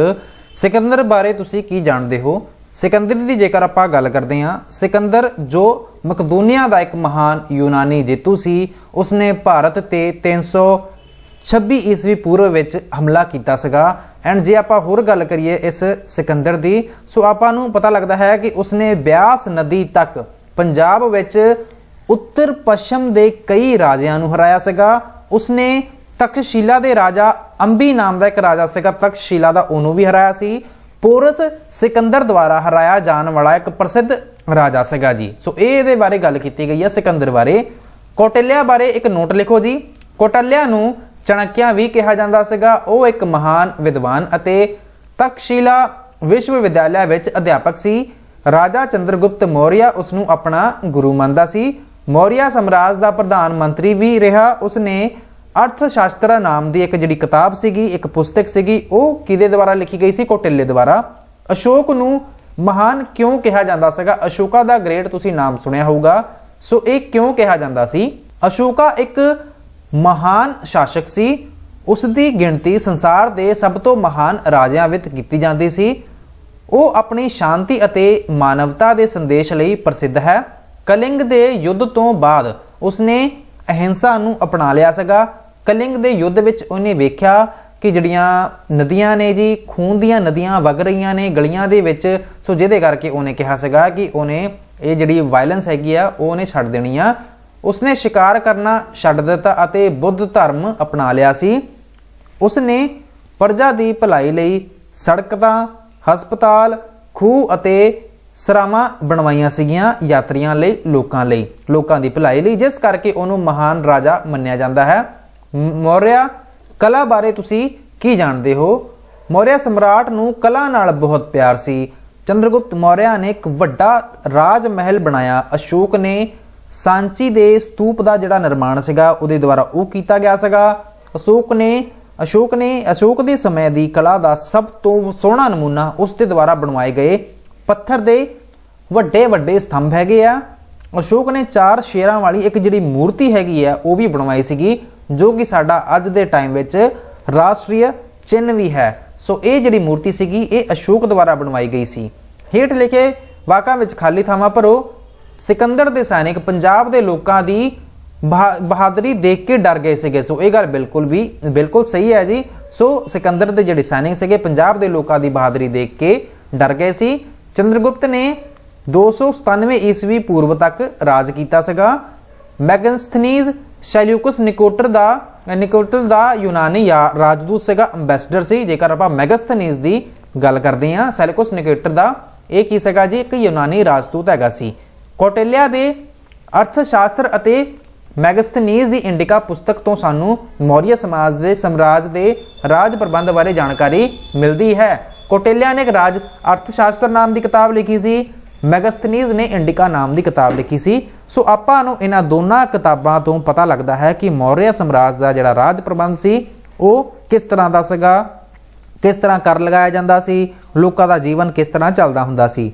ਮੱਧ ਪ੍ਰਦੇਸ਼ ਵਿੱਚ ਸਾਂਚੀ ਦਾ ਜਿਹੜਾ ਸਤੂਪ ਹੈ ਉਹ ਬਹੁਤ ਪ੍ਰਸਿੱਧ ਹੈ। ਮੱਧ ਪ੍ਰਦੇਸ਼ ਵਿੱਚ ਜਿਹੜਾ ਸਾਂਚੀ ਦਾ ਜਿਹੜਾ ਸਤੂਪ ਹੈਗਾ ਜੀ ਇਹ ਤੁਹਾਨੂੰ ਵੇਖਣ ਨੂੰ ਮਿਲਦਾ ਹੈ। ਇਸ ਤੋਂ ਬਾਅਦ ਆਪਾਂ ਗੱਲ ਕਰਦੇ ਹਾਂ ਜੀ ਹੇਠ ਲਿਖੇ ਸ਼ਬਦਾਂ ਦਾ ਸਹੀ ਮਿਲਾਨ ਕਰੋ। ਮੈਗਸਥਨੀਜ਼ ਨਾਮ ਦੀ ਕਿਤਾਬ ਜਿਹੜੀ ਸੀਗੀ, ਮੈਗਸਥਨੀ ਨੇ ਇੰਡਿਕਾ ਨਾਮ ਦੀ ਜਿਹੜੀ ਕਿਤਾਬ ਸੀਗੀ ਇਹ ਲਿਖੀ ਸੀਗੀ। ਕੌਟਿਲਿਆ ਨੇ ਅਰਥ ਸ਼ਾਸਤਰ ਨਾਮ ਦੀ ਕਿਤਾਬ ਲਿਖੀ ਸੀਗੀ। ਸਾਂਚੀ ਦਾ ਜਿਹੜਾ ਸੀਗਾ ਜੀ ਇਹ ਸਤੂਪ ਹੈਗਾ ਸੀ ਜਿਹੜਾ ਕਿ ਤੁਹਾਨੂੰ ਮੱਧ ਪ੍ਰਦੇਸ਼ ਵਿੱਚ ਵੇਖਣ ਨੂੰ ਮਿਲਦਾ ਹੈ। ਅਮਾਤਿਆ ਆਪਾਂ ਮੇਨਲੀ ਮੰਤਰੀ ਨੂੰ ਕਹਿੰਦੇ ਹੁੰਦੇ ਸੀਗੇ। ਸੈਲੂਕਸ ਨੇ ਚੰਦਰਗੁਪਤ ਮੌਰਿਆ ਨੂੰ ਹਰਾਇਆ ਸੀਗਾ। ਇਹ ਗੱਲ ਬਿਲਕੁਲ ਗਲਤ ਲਿਖੀ ਹੋਈ ਹੈ ਜੀ, ਉਹਨੇ ਨਹੀਂ ਹਰਾਇਆ ਸੀ। ਸੋ ਇੱਥੇ ਗਲਤ ਬਣੀ ਹੋਈ ਹੈ, ਇੱਥੇ ਰੋਂਗ ਲੱਗਿਆ ਹੋਇਆ। ਅਸ਼ੋਕ ਨੇ ਲੋਹੇ ਦੇ ਵਿਸ਼ਾਲ ਸਤੰਭ ਬਣਵਾਏ ਸੀਗੇ, ਨਹੀਂ ਜੀ, ਉਹਨੇ ਪੱਥਰਾਂ ਦੇ ਜਿਹੜੇ ਵਿਸ਼ਾਲ ਸਤੰਭ ਸੀਗੇ ਇਹ ਇਹਦੇ ਦੁਆਰਾ ਬਣਵਾਏ ਗਏ ਸੀ। ਮਹਾਮਾਤਰ ਸਿਕੰਦਰ ਦੇ ਅਫਸਰ ਸਨ, ਇਹ ਵੀ ਗੱਲ ਇੱਥੇ ਗਲਤ ਲਿਖੀ ਹੋਈ ਹੈ। ਅਸ਼ੋਕ ਨੇ ਕਲਿੰਗ ਯੁੱਧ ਪਿੱਛੋਂ ਬੁੱਧ ਧਰਮ ਅਪਣਾ ਲਿਆ ਸੀਗਾ, ਇਹ ਗੱਲ ਇੱਥੇ ਠੀਕ ਲਿਖੀ ਹੋਈ ਹੈ ਕਿ ਜਿਹੜਾ ਅਸ਼ੋਕ ਨੇ ਕਲਿੰਗ ਯੁੱਧ ਪਿੱਛੋਂ ਬੁੱਧ ਧਰਮ ਅਪਣਾ ਲਿਆ ਸੀਗਾ ਕਿਉਂਕਿ ਉਹ ਅਹਿੰਸਾ ਦੇ ਰਾਹ ਤੇ ਤੁਰਨਾ ਚਾਹੁੰਦਾ ਸੀ। ਚੰਦਰਗੁਪਤ ਨੇ ਸੁਦਰਸ਼ਨ ਝੀਲ ਦਾ ਨਿਰਮਾਣ ਕਰਵਾਇਆ ਸੀਗਾ। ਸੋ ਬਿਲਕੁਲ ਸੁਦਰਸ਼ਨ ਝੀਲ ਜਿਹੜੀ ਸੀਗੀ ਜੀ ਇਹ ਚੰਦਰਗੁਪਤ ਦੁਆਰਾ ਨਿਰਮਾਣ ਕਰਵਾਈ ਗਈ ਸੀ। ਸੋ ਇਹ ਗੱਲ ਵੀ ਇੱਥੇ ਠੀਕ ਲਿਖੀ ਹੋਈ ਹੈ। ਆਪਾਂ ਚੱਲਦੇ ਹਾਂ ਜੀ ਅਗਲੇ ਪਾਠ ਤੇ। ਅਗਲੇ ਪਾਠ ਦਾ ਜਿਹੜਾ ਨਾਮ ਹੈ ਜੀ ਉਹ ਕੀ ਹੈ ਜੀ? ਅਗਲੇ ਪਾਠ ਦੀ ਜੇਕਰ ਆਪਾਂ ਗੱਲ ਕਰੀਏ, ਅਗਲੇ ਪਾਠ ਵਿੱਚ ਆਪਾਂ ਗੱਲ ਕਰਾਂਗੇ ਭਾਰਤ 200 ਈਸਵੀ ਪੂਰਵ ਤੋਂ ਲੈ ਕੇ 300 ਈਸਵੀ ਪੂਰਵ ਤੱਕ ਪਹਿਲਾ ਮਹਾਨ ਚੋਲ ਸ਼ਾਸਕ ਕੌਣ ਸੀ ਜੀ? ਕੋਰਿਕਲ ਪਹਿਲਾ ਮਹਾਨ ਚੋਲ ਸ਼ਾਸਕ ਸੀ। ਕੋਰਿਕਲ ਨਾਮ ਦਾ ਜਿਹੜਾ ਵਿਅਕਤੀ ਸੀ ਜੀ ਇਹ ਪਹਿਲਾ ਚੋਲ ਸ਼ਾਸਕ ਹੈਗਾ ਸੀ। 200 ਈਸਵੀ ਪੂਰਵ ਤੋਂ 300 ਈਸਵੀ ਪੂਰਵ ਤੱਕ ਦੱਖਣੀ ਭਾਰਤ ਦੇ ਲੋਕਾਂ ਦਾ ਜਿਹੜਾ ਜੀਵਨ ਸੀ ਉਹਦੇ ਬਾਰੇ ਲਿਖੋ। ਦੱਖਣੀ ਭਾਰਤ ਦੇ ਜ਼ਿਆਦਾਤਰ ਲੋਕ ਪਿੰਡਾਂ ਵਿੱਚ ਰਹਿੰਦੇ ਸਨ। ਉਸ ਸਮੇਂ ਲੋਕਾਂ ਦਾ ਜਿਹੜਾ ਮੁੱਖ ਕਿੱਤਾ ਸੀ ਉਹ ਖੇਤੀਬਾੜੀ ਸੀ। ਵਪਾਰੀ ਅਤੇ ਕਾਰੀਗਰ ਤੱਟਾਂ ਨਾਲ ਲੱਗਦੇ ਨਗਰਾਂ ਵਿੱਚ ਰਹਿੰਦੇ ਸਨ ਜਿੱਥੇ ਵਪਾਰ ਕਰਨਾ ਸੌਖਾ ਹੁੰਦਾ ਸੀ। ਸੰਗੀਤ, ਨਾਚ, ਕਵਿਤਾ ਉਚਾਰਨ ਅਤੇ ਜੂਆ ਆਦਿ ਉਹਨਾਂ ਦੇ ਜਿਹੜੇ ਮਨੋਰੰਜਨ ਦਾ ਜਿਹੜਾ ਸਾਧਨ ਸੀਗਾ ਜੀ ਉਸ ਟਾਈਮ ਦੇ ਵਿੱਚ ਇਹ ਮੇਨ ਤੁਹਾਨੂੰ ਵੇਖਣ ਨੂੰ ਮਿਲਦਾ ਸੀਗਾ। ਮਹਾਪਾਸ਼ਾਣ ਸੰਸਕ੍ਰਿਤੀ ਦੇ ਮੁਰਦਿਆਂ ਨੂੰ ਦਫਨਾਉਣ ਦੇ ਢੰਗ ਬਾਰੇ ਲਿਖੋ। ਮਹਾਪਾਸ਼ਾਣ ਸੰਸਕ੍ਰਿਤੀ ਦੀ ਗੱਲ ਕੀਤੀ ਜਾ ਰਹੀ ਹੈ। ਮਹਾਪਾਸ਼ਾਣ ਸੰਸਕ੍ਰਿਤੀ ਦੇ ਲੋਕ ਮੁਰਦਿਆਂ ਨੂੰ ਦਫਨਾਉਣ ਤੋਂ ਬਾਅਦ ਉਹਨਾਂ ਦੇ ਚਾਰੇ ਪਾਸੇ ਵੱਡੇ ਵੱਡੇ ਪੱਥਰਾਂ ਦਾ ਇੱਕ ਘੇਰਾ ਬਣਾਉਂਦੇ ਸਨ। ਉਹ ਮੁਰਦਿਆਂ ਦੇ ਭਾਂਡੇ, ਔਜ਼ਾਰ ਅਤੇ ਹਥਿਆਰ ਆਦਿ ਵੀ ਉਹਨਾਂ ਦੇ ਨਾਲ ਹੀ ਦਫਨਾ ਦਿੰਦੇ ਸਨ। ਉਹਨਾਂ ਦਾ ਵਿਸ਼ਵਾਸ ਸੀ ਕਿ ਦੂਸਰੀ ਦੁਨੀਆ ਵਿੱਚ ਮਰਨ ਵਾਲੇ ਨੂੰ ਇਹਨਾਂ ਸਭ ਚੀਜ਼ਾਂ ਦੀ ਜ਼ਰੂਰਤ ਪੈਂਦੀ ਹੋਵੇਗੀ। ਉਹਨਾਂ ਨੂੰ ਲੱਗਦਾ ਸੀਗਾ ਕਿ ਇਹਨੇ ਮਰ ਜਾਣਾ ਆ, ਮਰਨ ਤੋਂ ਬਾਅਦ ਜਿਹੜੀ ਇਹ ਸਾਰੇ ਭਾਂਡੇ ਨੇ ਜੀ, ਜਿਹੜੀ ਜੁਐਲਰੀ ਹੈਗੀ ਆ, ਦੂਜੇ ਦੁਨੀਆ ਵਿੱਚ ਜਿੱਥੇ ਉਹ ਬੰਦਾ ਮਰ ਕੇ ਚਲਾ ਗਿਆ ਹੈ ਉੱਥੇ ਉਸ ਵਿਅਕਤੀ ਨੂੰ ਇਹਨਾਂ ਚੀਜ਼ਾਂ ਦੀ ਲੋੜ ਪੈਣੀ ਹੈ। ਸੋ ਆਪਾਂ ਇਹਦੇ ਮਰਨ ਦੇ ਨਾਲ ਹੀ ਇਹਦੀਆਂ ਚੀਜ਼ਾਂ ਨੂੰ ਵੀ ਦਫਨਾ ਦਿੰਦੇ ਆ। ਮਹਾਪਾਸ਼ਾਣ ਸੰਸਕ੍ਰਿਤੀ ਵਿੱਚ ਮਤਲਬ ਲੋਕ ਇਹ ਸੋਚਦੇ ਹੁੰਦੇ ਸੀਗੇ। ਡਿਮਿਟਰੀਅਸ ਅਤੇ ਮਿਨੈਂਡਰ ਕੌਣ ਸਨ ਜੀ? ਸਿਕੰਦਰ ਨੇ 326 ਈਸਵੀ ਪੂਰਵ ਵਿੱਚ ਭਾਰਤ ਤੋਂ ਵਾਪਸ ਜਾਣ ਵਾਲੇ ਜਿੱਤੇ ਹੋਏ ਖੇਤਰਾਂ ਵਿੱਚ ਗਵਰਨਰ ਨਿਯੁਕਤ ਕੀਤੇ ਸੀਗੇ। ਡਿਮਿਟਰੀਅਸ ਅਤੇ ਮਿਨੈਂਡਰ ਸਿਕੰਦਰ ਦੇ ਗਵਰਨਰ ਸੀਗੇ। ਠੀਕ ਹੈ ਜੀ। ਸ਼ਕਾਂ ਸਿਥੀਅਨਸ ਬਾਰੇ ਤੁਸੀਂ ਕੀ ਜਾਣਦੇ ਹੋ? ਸ਼ਕਾਂ ਦੀ ਗੱਲ ਕੀਤੀ ਜਾ ਰਹੀ ਹੈ। ਇਹ ਇੱਕ ਕਬੀਲਾ ਸੀ ਜੋ ਮੱਧ ਏਸ਼ੀਆ ਤੋਂ ਆਇਆ ਸੀ। ਇਹ ਹਮਲਾਵਰ ਦੇ ਰੂਪ ਵਿੱਚ ਭਾਰਤ ਆਏ ਸਨ ਅਤੇ ਇੱਥੇ ਹੀ ਵਸ ਗਏ ਸੀ। ਹਮਲਾ ਕਰਨ ਆਏ ਸੀਗੇ ਤੇ ਇੱਥੇ ਹੀ ਵਸ ਗਏ। ਇਹਨਾਂ ਦੀਆਂ ਬਸਤੀਆਂ ਉੱਤਰੀ ਪੱਛਮੀ ਪੰਜਾਬ, ਉੱਤਰ ਪ੍ਰਦੇਸ਼, ਗੁਜਰਾਤ, ਮੱਧ ਪ੍ਰਦੇਸ਼ ਆਦਿ ਵਿੱਚ ਸਨ। ਗੁਪਤ ਸਮਰਾਟ ਚੰਦਰਗੁਪਤ ਸੈਕੰਡ ਵਿਕਰਮਾਦਿੱਤਿਆ ਨੇ ਸ਼ੱਕਾਂ ਨੂੰ ਜਿੱਤ ਕੇ ਉਹਨਾਂ ਦੇ ਸ਼ਾਸਨ ਦਾ ਜਿਹੜਾ ਅੰਤ ਸੀਗਾ ਜੀ ਇਹ ਕਰ ਦਿੱਤਾ ਸੀਗਾ। ਦੁਬਾਰਾ ਤੋਂ ਜੀ, ਇੱਕ ਕਬੀਲਾ ਸੀਗਾ ਸ਼ੱਕ ਦੀ, ਜਦੋਂ ਆਪਾਂ ਗੱਲ ਕਰਦੇ ਹਾਂ, ਜੋ ਮੱਧ ਏਸ਼ੀਆ ਤੋਂ ਆਏ ਸੀਗੇ, ਹਮਲਾਵਰ ਦੇ ਰੂਪ ਵਿੱਚ ਆਏ ਸੀ, ਭਾਰਤ ਵਿੱਚ ਹੀ ਵਸ ਗਏ। ਇਹਨਾਂ ਦੀਆਂ ਬਸਤੀਆਂ ਉੱਤਰ ਪੱਛਮੀ ਪੰਜਾਬ ਵਿੱਚ, ਉੱਤਰ ਪ੍ਰਦੇਸ਼ ਵਿੱਚ, ਗੁਜਰਾਤ ਵਿੱਚ ਐਂਡ ਮੱਧ ਪ੍ਰਦੇਸ਼ ਵਿੱਚ ਹੈਗੀਆਂ ਸੀ। ਗੁਪਤ ਸਮਰਾਟ ਚੰਦਰਗੁਪਤ ਜਿਹੜਾ ਸੈਕੰਡ ਸੀ, ਜਿਹਦਾ ਨਾਮ ਸੀ ਵਿਕਰਮਾਦਿੱਤਿਆ ਨੇ ਚੰਦਰਗੁਪਤ ਸੈਕੰਡ ਵਿਕਰਮਾਦਿੱਤਿਆ ਨੇ ਸ਼ੱਕਾਂ ਨੂੰ ਜਿੱਤ ਕੇ ਉਹਨਾਂ ਦਾ ਜਿਹੜਾ ਸ਼ਾਸਨ ਦਾ ਜਿਹੜਾ ਅੰਤ ਸੀਗਾ ਜੀ ਉਹਦੇ ਦੁਆਰਾ ਕਰ ਦਿੱਤਾ ਗਿਆ ਸੀ। ਕਨਿਸ਼ਕ ਤੇ ਇੱਕ ਨੋਟ ਲਿਖੋ। ਕਨਿਸ਼ਕ ਕੁਸ਼ਾਨ ਵੰਸ਼ ਦਾ ਸਭ ਤੋਂ ਪ੍ਰਸਿੱਧ ਰਾਜਾ ਸੀ। ਕਨਿਸ਼ਕ ਕੌਣ ਸੀਗਾ ਜੀ? ਕੁਸ਼ਾਨ ਵੰਸ਼ ਦਾ ਸਭ ਤੋਂ ਪ੍ਰਸਿੱਧ ਰਾਜਾ ਸੀ। ਉਹ ਇੱਕ ਮਹਾਨ ਜੇਤੂ ਸੀ। ਉਸ ਦਾ ਰਾਜ ਬਿਹਾਰ ਤੱਕ ਫੈਲਿਆ ਹੋਇਆ ਸੀ। ਉਸਨੇ ਬੜੀ ਬਹਾਦਰੀ ਨਾਲ ਯੁੱਧ ਕੀਤੇ ਸਨ। ਕਨਿਸ਼ਕ ਕੌਣ ਸੀਗਾ ਜੀ? ਇਹ ਕੁਸ਼ਾਨ ਵੰਸ਼ ਦਾ ਸਭ ਤੋਂ ਪ੍ਰਸਿੱਧ ਰਾਜਾ ਸੀ, ਮਹਾਨ ਜੇਤੂ ਵੀ ਸੀ, ਬਿਹਾਰ ਤੱਕ ਫੈਲਿਆ ਹੋਇਆ ਸੀਗਾ ਜੀ। ਜੇਕਰ ਆਪਾਂ ਇਹਦੇ ਰਾਜ ਦੀ ਗੱਲ ਕਰਦੇ ਹਾਂ, ਬੜੀ ਬਹਾਦਰੀ ਨਾਲ ਇਹਨੇ ਜੰਗਾਂ ਲੜੀਆਂ ਸੀਗੀਆਂ, ਯੁੱਧ ਲੜੇ ਸੀਗੇ। ਬੁੱਧ ਧਰਮ ਦਾ ਇੱਕ ਪੈਰੋਕਾਰ ਸੀਗਾ ਜੀ। ਉਸਨੇ ਆਪਣੇ ਉਹਨੇ ਬਹੁਤ ਸਾਰੀਆਂ ਜਿਹੜੀਆਂ ਸੁੰਦਰ ਮੂਰਤੀਆਂ ਸੀਗੀਆਂ ਇਹਦੇ ਦੁਆਰਾ ਬਣਾਈਆਂ ਗਈਆਂ ਸੀ। ਹੇਠ ਲਿਖੇ ਵਾਕਾਂ ਵਿੱਚ ਖਾਲੀ ਥਾਵਾਂ ਭਰੋ। ਗੌਤਮੀ ਪੁੱਤਰ ਸਤਕਰਨੀ ਜਿਹੜਾ ਸਤਕਰਨੀ ਸੀ 106 ਈਸਵੀ ਤੋਂ ਲੈ ਕੇ 130 ਈਸਵੀ ਤੱਕ ਉਹਨੇ ਰਾਜ ਕੀਤਾ ਸੀ। ਸਾਤਵਾਹਨਾਂ ਨੇ ਨਗਰਾਂ ਅਤੇ ਪਿੰਡਾਂ ਨੂੰ ਜੋੜਨ ਲਈ ਕੀ ਬਣਾਈਆਂ ਸੀ ਜੀ? ਸੜਕਾਂ ਬਣਵਾਈਆਂ ਗਈਆਂ ਸੀਗੀਆਂ ਸਾਤਵਾਹਨਾਂ ਨੇ। ਸਾਤਵਾਹਨ ਰਾਜੇ ਹਿੰਦੂ ਧਰਮ ਦੇ ਅਨੁਯਾਈ ਸੀ, ਮਤਲਬ ਕਿ ਫਾਲੋਵਰ ਸੀਗੇ। ਪਾਂਡਿਆ ਰਾਜ ਦੀ ਜਿਹੜੀ ਰਾਜਧਾਨੀ ਸੀਗੀ ਉਹ ਸੀਗੀ ਜੀ ਮਦੁਰਾ। ਪੱਲਵਾਂ ਨੂੰ ਪਾਰਥੀਅਨ ਵੀ ਕਹਿੰਦੇ ਸਨ। ਕੁਸ਼ਾਨ ਵੰਸ਼ ਦਾ ਸਭ ਤੋਂ ਪ੍ਰਸਿੱਧ ਰਾਜਾ ਕੌਣ ਸੀਗਾ? ਉਹ ਸੀਗਾ ਜੀ ਕਨਿਸ਼ਕ। ਕਨਿਸ਼ਕ ਕਿਹੜੇ ਵੰਸ਼ ਤੋਂ ਸੰਬੰਧ ਰੱਖਦਾ ਸੀਗਾ? ਕੁਸ਼ਾਨ ਵੰਸ਼ ਤੋਂ। ਹੁਣ ਆਪਾਂ ਮੈਥ ਦੀ ਕਾਲਮ ਵੇਖ ਲੈਂਦੇ ਆ। ਗੌਤਮੀ ਪੁੱਤਰ ਸਤਕਰਨੀ ਦਾ ਜਿਹੜਾ ਉੱਤਰਾਧਿਕਾਰੀ ਸੀ ਉਹ ਕੌਣ ਸੀਗਾ ਜੀ? ਵਸ਼ਿਸ਼ਠੀ ਪੁੱਤਰ ਪੁਲੁਮਾਵੀ। ਠੀਕ ਹੈ ਜੀ, ਵਸ਼ਿਸ਼ਠੀ ਪੁੱਤਰ ਪੁਲੁਮਾਵੀ ਸੀ। ਸਤਵਾਹਨਾਂ ਦਾ ਜਿਹੜਾ ਅੰਤਿਮ ਮਹਾਨ ਸ਼ਾਸਕ ਸੀਗਾ ਉਹ ਸੀਗਾ ਜੀ ਯਗਸ਼੍ਰੀ ਸਤਕਰਨੀ। ਸਤਵਾਹਨਾਂ ਦਾ ਅੰਤਿਮ ਮਹਾਨ ਸ਼ਾਸਕ ਸੀ ਯਗਸ਼੍ਰੀ ਸਤਕਰਨੀ।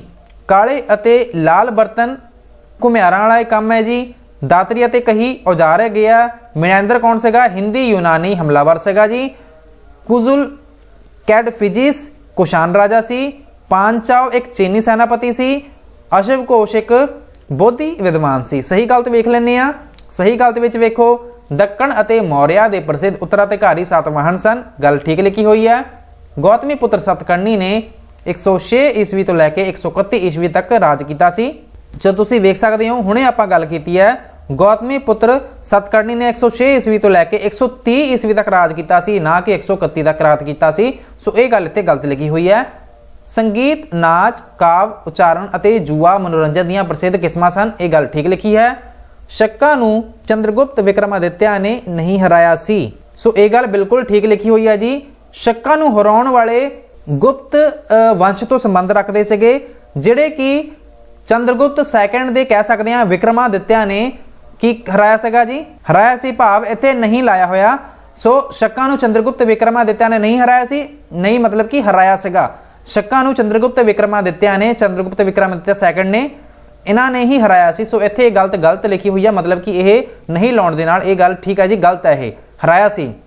गोडोफरनीज एक शक राजा सीगा, सो यह गल इत्थे गलत लिखी हुई है। कनिष्क ने चौथी बोधी सभा बुलाई सीगी, यह गल बिल्कुल ठीक है जी। हुविष्क एक पल्लव राजा सीगा, यह इत्थे गलत गल लिखी हुई है। चलते हैं जी अगले पार्ट ते। हुण असीं गल कर रहे हैं गुप्त साम्राज 300 ईस्वी तो लैके 600 ईस्वी तक। समुद्रगुप्त दियां जित्तां दा जिहड़ा वर्णन है जी वो तुसीं करना है। समुद्रगुप्त दियां जित्तां जिहड़ियां सीगियां जी, समुद्रगुप्त नूं भारत दा नैपोलीਅਨ कहा जाता सीगा। समुद्रगुप्त नूं भारत दा नैपोलीਅਨ कहा जाता सी। उसने उत्तरी भारत जिसनूं आर्यावर्ता भी कहा जाता सीगा जी, आर्यावर्ता दे 8 राजा अते दक्षिणी भारत दे 12 राजा नूं हराया। कई होर सरहदी राजा अते गणतंत्र राजा ने उस दी अधीनता या फिर कह सकते हैं उसकी पावर नूं स्वीकार किया कि हाँ जी असीं हार मंनदे हां।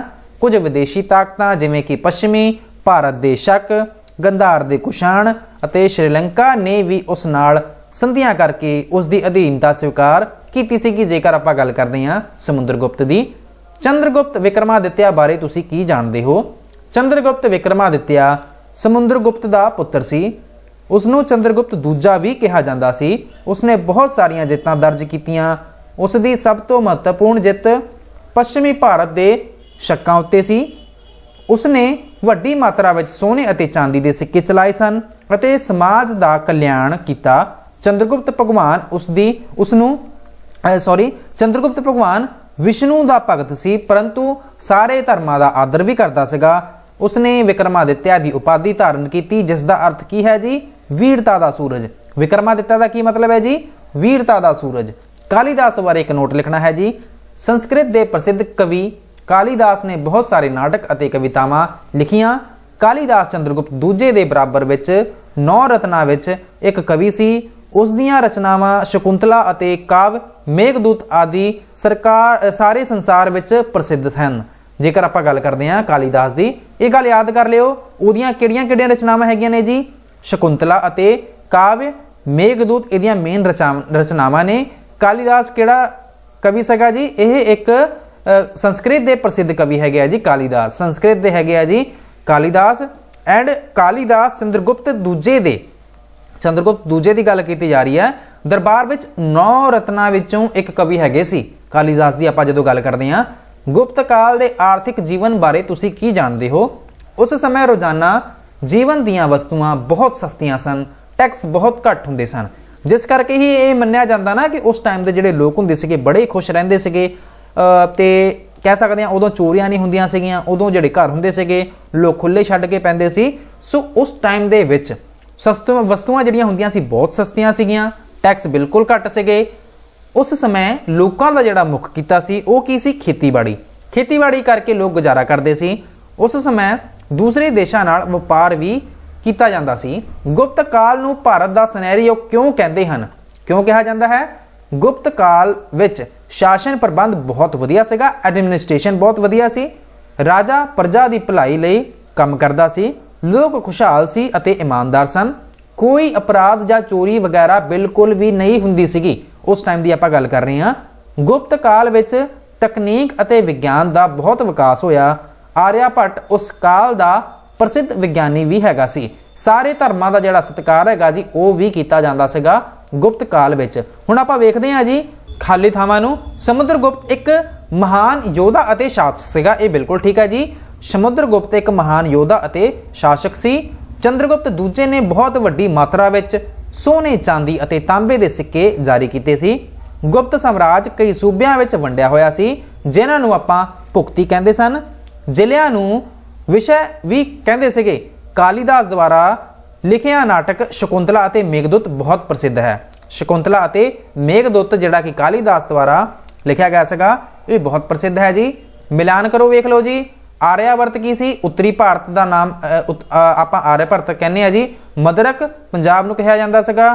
मतलब पंजाब नूं तां नहीं कहंदे सी, पंजाब विच रहण वाले मदरक कुछ योद्धे हुंदे सीगे जी जिन्हें कि अधीनता स्वीकार कीती सीगे जदों लड़ाइयां हुंदियां सीगियां। सो मतलब ये पंजाब दे विच रहण वाले कुछ जिहड़े छोटे मोटे राजे हुंदे सीगे उस टाइम दे विच उन्हां दा नाम सीगा मदरक।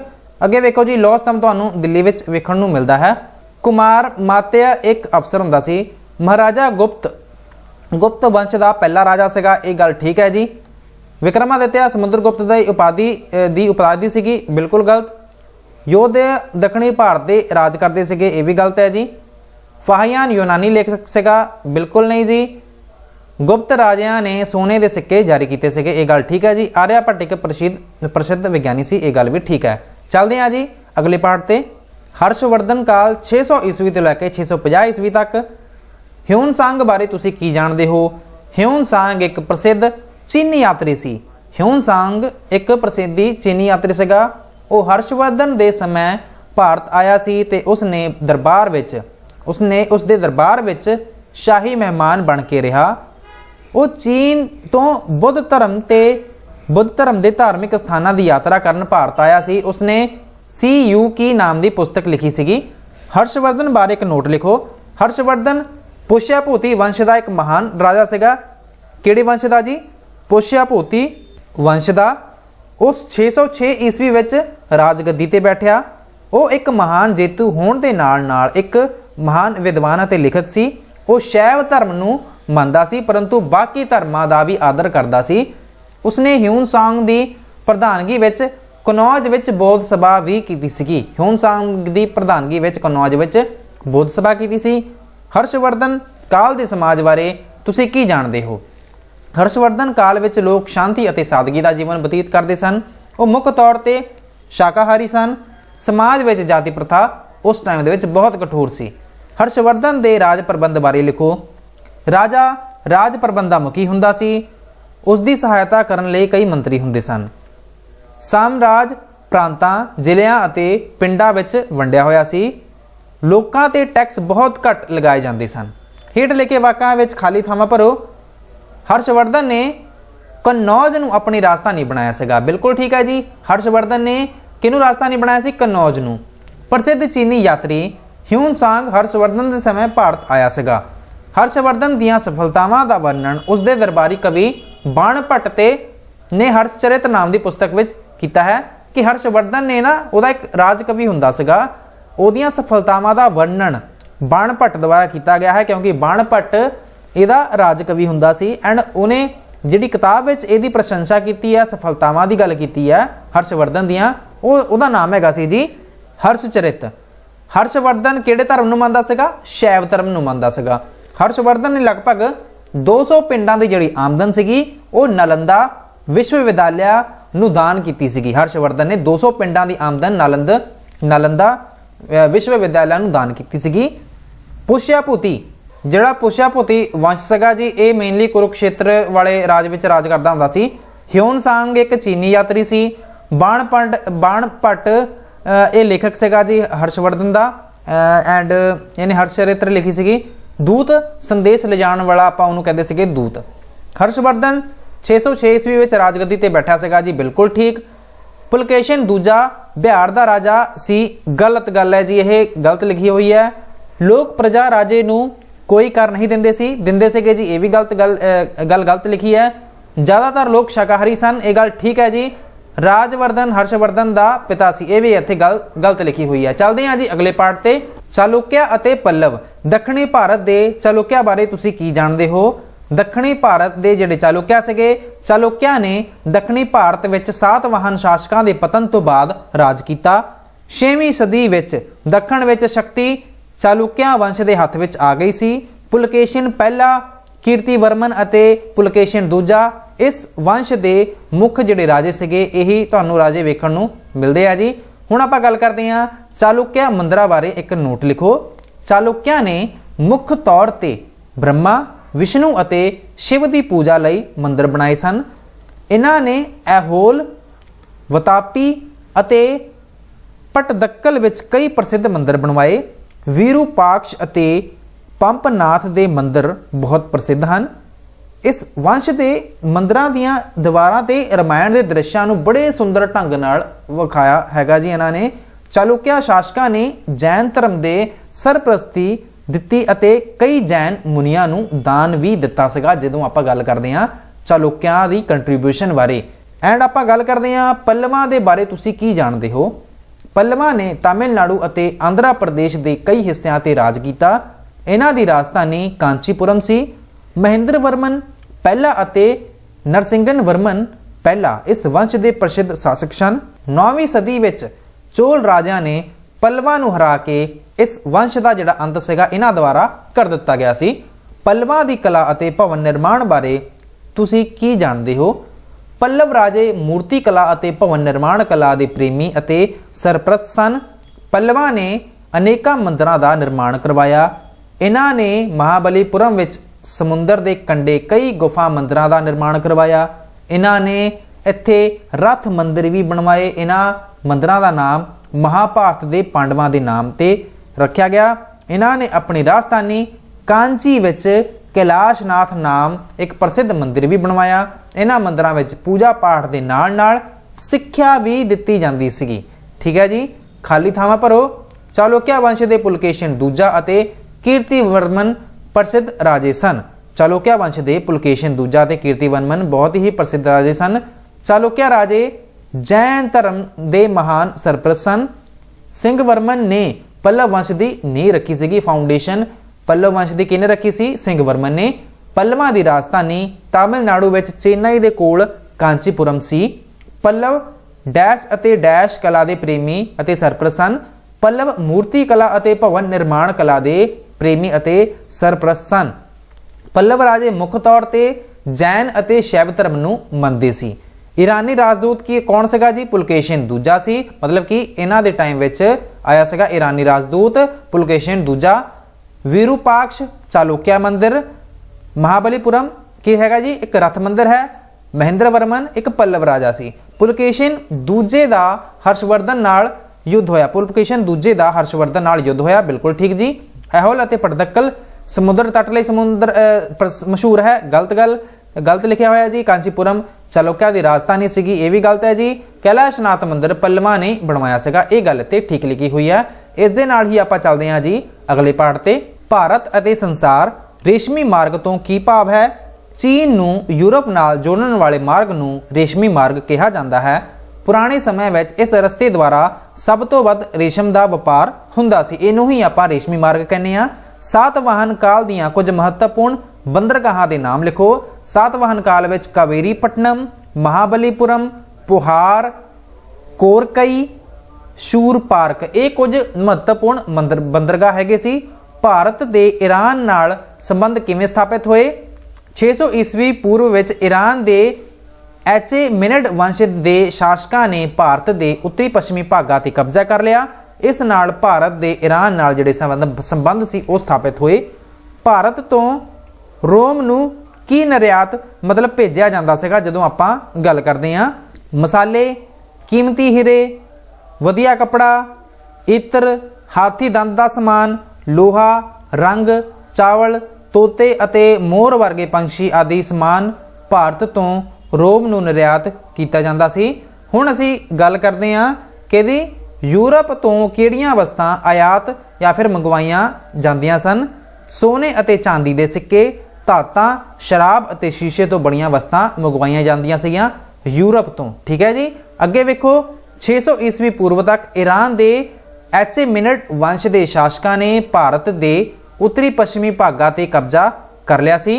ਅਸ਼ੋਕ ਅਤੇ ਕਨਿਸ਼ਕ ਸ਼ਾਸਕਾਂ ਦੇ ਰਾਜਕਾਲ ਸਮੇਂ ਬੋਧੀ ਭਿਕਸ਼ੂਆਂ ਨੂੰ ਬੁੱਧ ਧਰਮ ਦਾ ਪ੍ਰਚਾਰ ਕਰਨ ਲਈ ਸ਼੍ਰੀਲੰਕਾ, ਬਰਮਾ, ਚੀਨ ਅਤੇ ਮੱਧ ਏਸ਼ੀਆ ਵਿੱਚ ਭੇਜਿਆ ਗਿਆ ਸੀ। ਚੇਰ, ਚੋਲ ਅਤੇ ਪਾਂਡਯ ਸ਼ਾਸਕਾਂ ਨੇ ਜਹਾਜ਼ ਬਣਾਉਣ ਅਤੇ ਸਮੁੰਦਰੋਂ ਪਾਰ ਖੋਜਾਂ ਨੂੰ ਉਤਸ਼ਾਹਿਤ ਕੀਤਾ। ਅਰਬਾਂ ਨੇ ਸਿੰਧ ਤੇ 712 ਈਸਵੀ ਵਿੱਚ ਅਧਿਕਾਰ ਕਰ ਲਿਆ। ਕੰਪੂਚੀਆ ਦੇ ਅੰਕੋਰ ਵਾਟ ਮੰਦਿਰ ਵਿੱਚ ਭਾਰਤ ਦੇ ਮਹਾਕਾਵ ਰਾਮਾਇਣ ਅਤੇ ਮਹਾਭਾਰਤ ਵਿੱਚੋਂ ਦ੍ਰਿਸ਼ ਮੂਰਤੀ ਕਲਾ ਵਿੱਚ ਚਿਤਰਾਏ ਗਏ ਸਨ।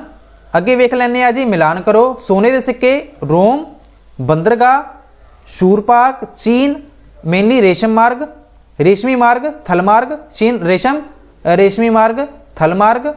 ਭਾਰਤ ਦੀਆਂ ਸੰਸਕ੍ਰਿਤੀਆਂ ਭਾਰਤੀਆਂ ਦੀ ਪਛਾਣ, ਭਾਰਤ ਦੀ ਸੰਸਕ੍ਰਿਤੀ ਨੇ ਭਾਰਤੀਆਂ ਦੀ ਪਛਾਣ ਬਣਾਈ। ਬਿਲਕੁਲ ਠੀਕ ਹੈ ਜੀ। ਭਾਰਤ ਦੇ ਮਿਸਰ ਨਾਲ ਕੋਈ ਸੰਬੰਧ ਨਹੀਂ ਸੀ, ਹੈਗੇ ਸੀਗੇ ਜੀ, ਇਹ ਗੱਲ ਗਲਤ ਹੈ ਜੀ। ਬੁੱਧ ਦੀਆਂ ਪੱਥਰ ਤਰਾਸ਼ੀ ਦੀਆਂ ਵੱਡੀਆਂ ਮੂਰਤੀਆਂ ਬਾਮੀਆਨ ਅਫਗਾਨਿਸਤਾਨ ਵਿਖੇ ਮਿਲਦੀਆਂ ਹਨ, ਗੱਲ ਠੀਕ ਹੈ ਜੀ। ਭਾਰਤ ਦੀਆਂ ਵਸਤਾਂ ਰੋਮ ਦੀਆਂ ਮੰਡੀਆਂ ਵਿੱਚ ਵੱਧ ਕੀਮਤਾਂ ਦੇ ਵਿਕਦੀਆਂ ਹਨ, ਗੱਲ ਠੀਕ ਹੈ ਜੀ। ਚੇਰ, ਚੋਲ ਅਤੇ ਪਾਂਡਯ ਸ਼ਾਸਕਾਂ ਨੇ ਸਮੁੰਦਰੋਂ ਪਾਰ ਜਹਾਜ਼ ਬਣਾਉਣ ਅਤੇ ਖੋਜਾਂ ਨੂੰ ਉਤਸ਼ਾਹਿਤ ਕੀਤਾ। ਇਹ ਵੀ ਗੱਲ ਇੱਥੇ ਠੀਕ ਲਿਖੀ ਹੋਈ ਹੈ। ਸੋ ਦੋਸਤੋ 6ਵੀਂ ਕਲਾਸ ਦੀ 6th ਕਲਾਸ ਦੀ ਜਿਹੜੀ ਇਤਿਹਾਸ ਸੀਗਾ ਜੀ, ਪਿੱਛੇ ਦਿੱਤੇ ਗਏ ਇਹਨਾਂ ਦੇ ਜਿਹੜੇ ਵੀ ਕੁਐਸਚਨ ਨੇ MCQ ਨੇ ਉਹਨਾਂ ਨੂੰ ਸਾਰਿਆਂ ਨੂੰ ਹੀ ਆਪਾਂ ਕੰਪਲੀਟ ਕਰ ਲਿਆ ਹੈ। ਇਹਨਾਂ ਪ੍ਰਸ਼ਨਾਂ ਨਾਲ ਤੁਹਾਡੀ ਜਿਹੜੀ ਥੋੜੀ ਬਹੁਤ ਅੰਡਰਸਟੈਂਡਿੰਗ ਹੈਗੀ ਹੈ ਜੀ ਉਹ ਜ਼ਰੂਰ ਡਿਵੈਲਪ ਹੋਊਗੀ। ਕਲਾਸ ਕਿਹੋ ਜਿਹੀ ਲੱਗੀ ਕਮੈਂਟ ਕਰਕੇ ਜ਼ਰੂਰ ਦੱਸਿਓ। ਵੀਡੀਓ ਪਸੰਦ ਆਈ ਹੋਵੇ ਤਾਂ ਵੀਡੀਓ ਨੂੰ ਲਾਈਕ ਕਰ ਦਿਓ, ਚੈਨਲ ਨੂੰ ਸਬਸਕ੍ਰਾਈਬ ਕਰਨਾ ਬਿਲਕੁਲ ਨਾ ਭੁੱਲਿਓ। ਇਸ ਦੇ ਨਾਲ ਹੀ ਵੀਡੀਓ ਨੂੰ ਕਰਦੇ ਹਾਂ ਖਤਮ। Thank you so much for watching. God bless you all.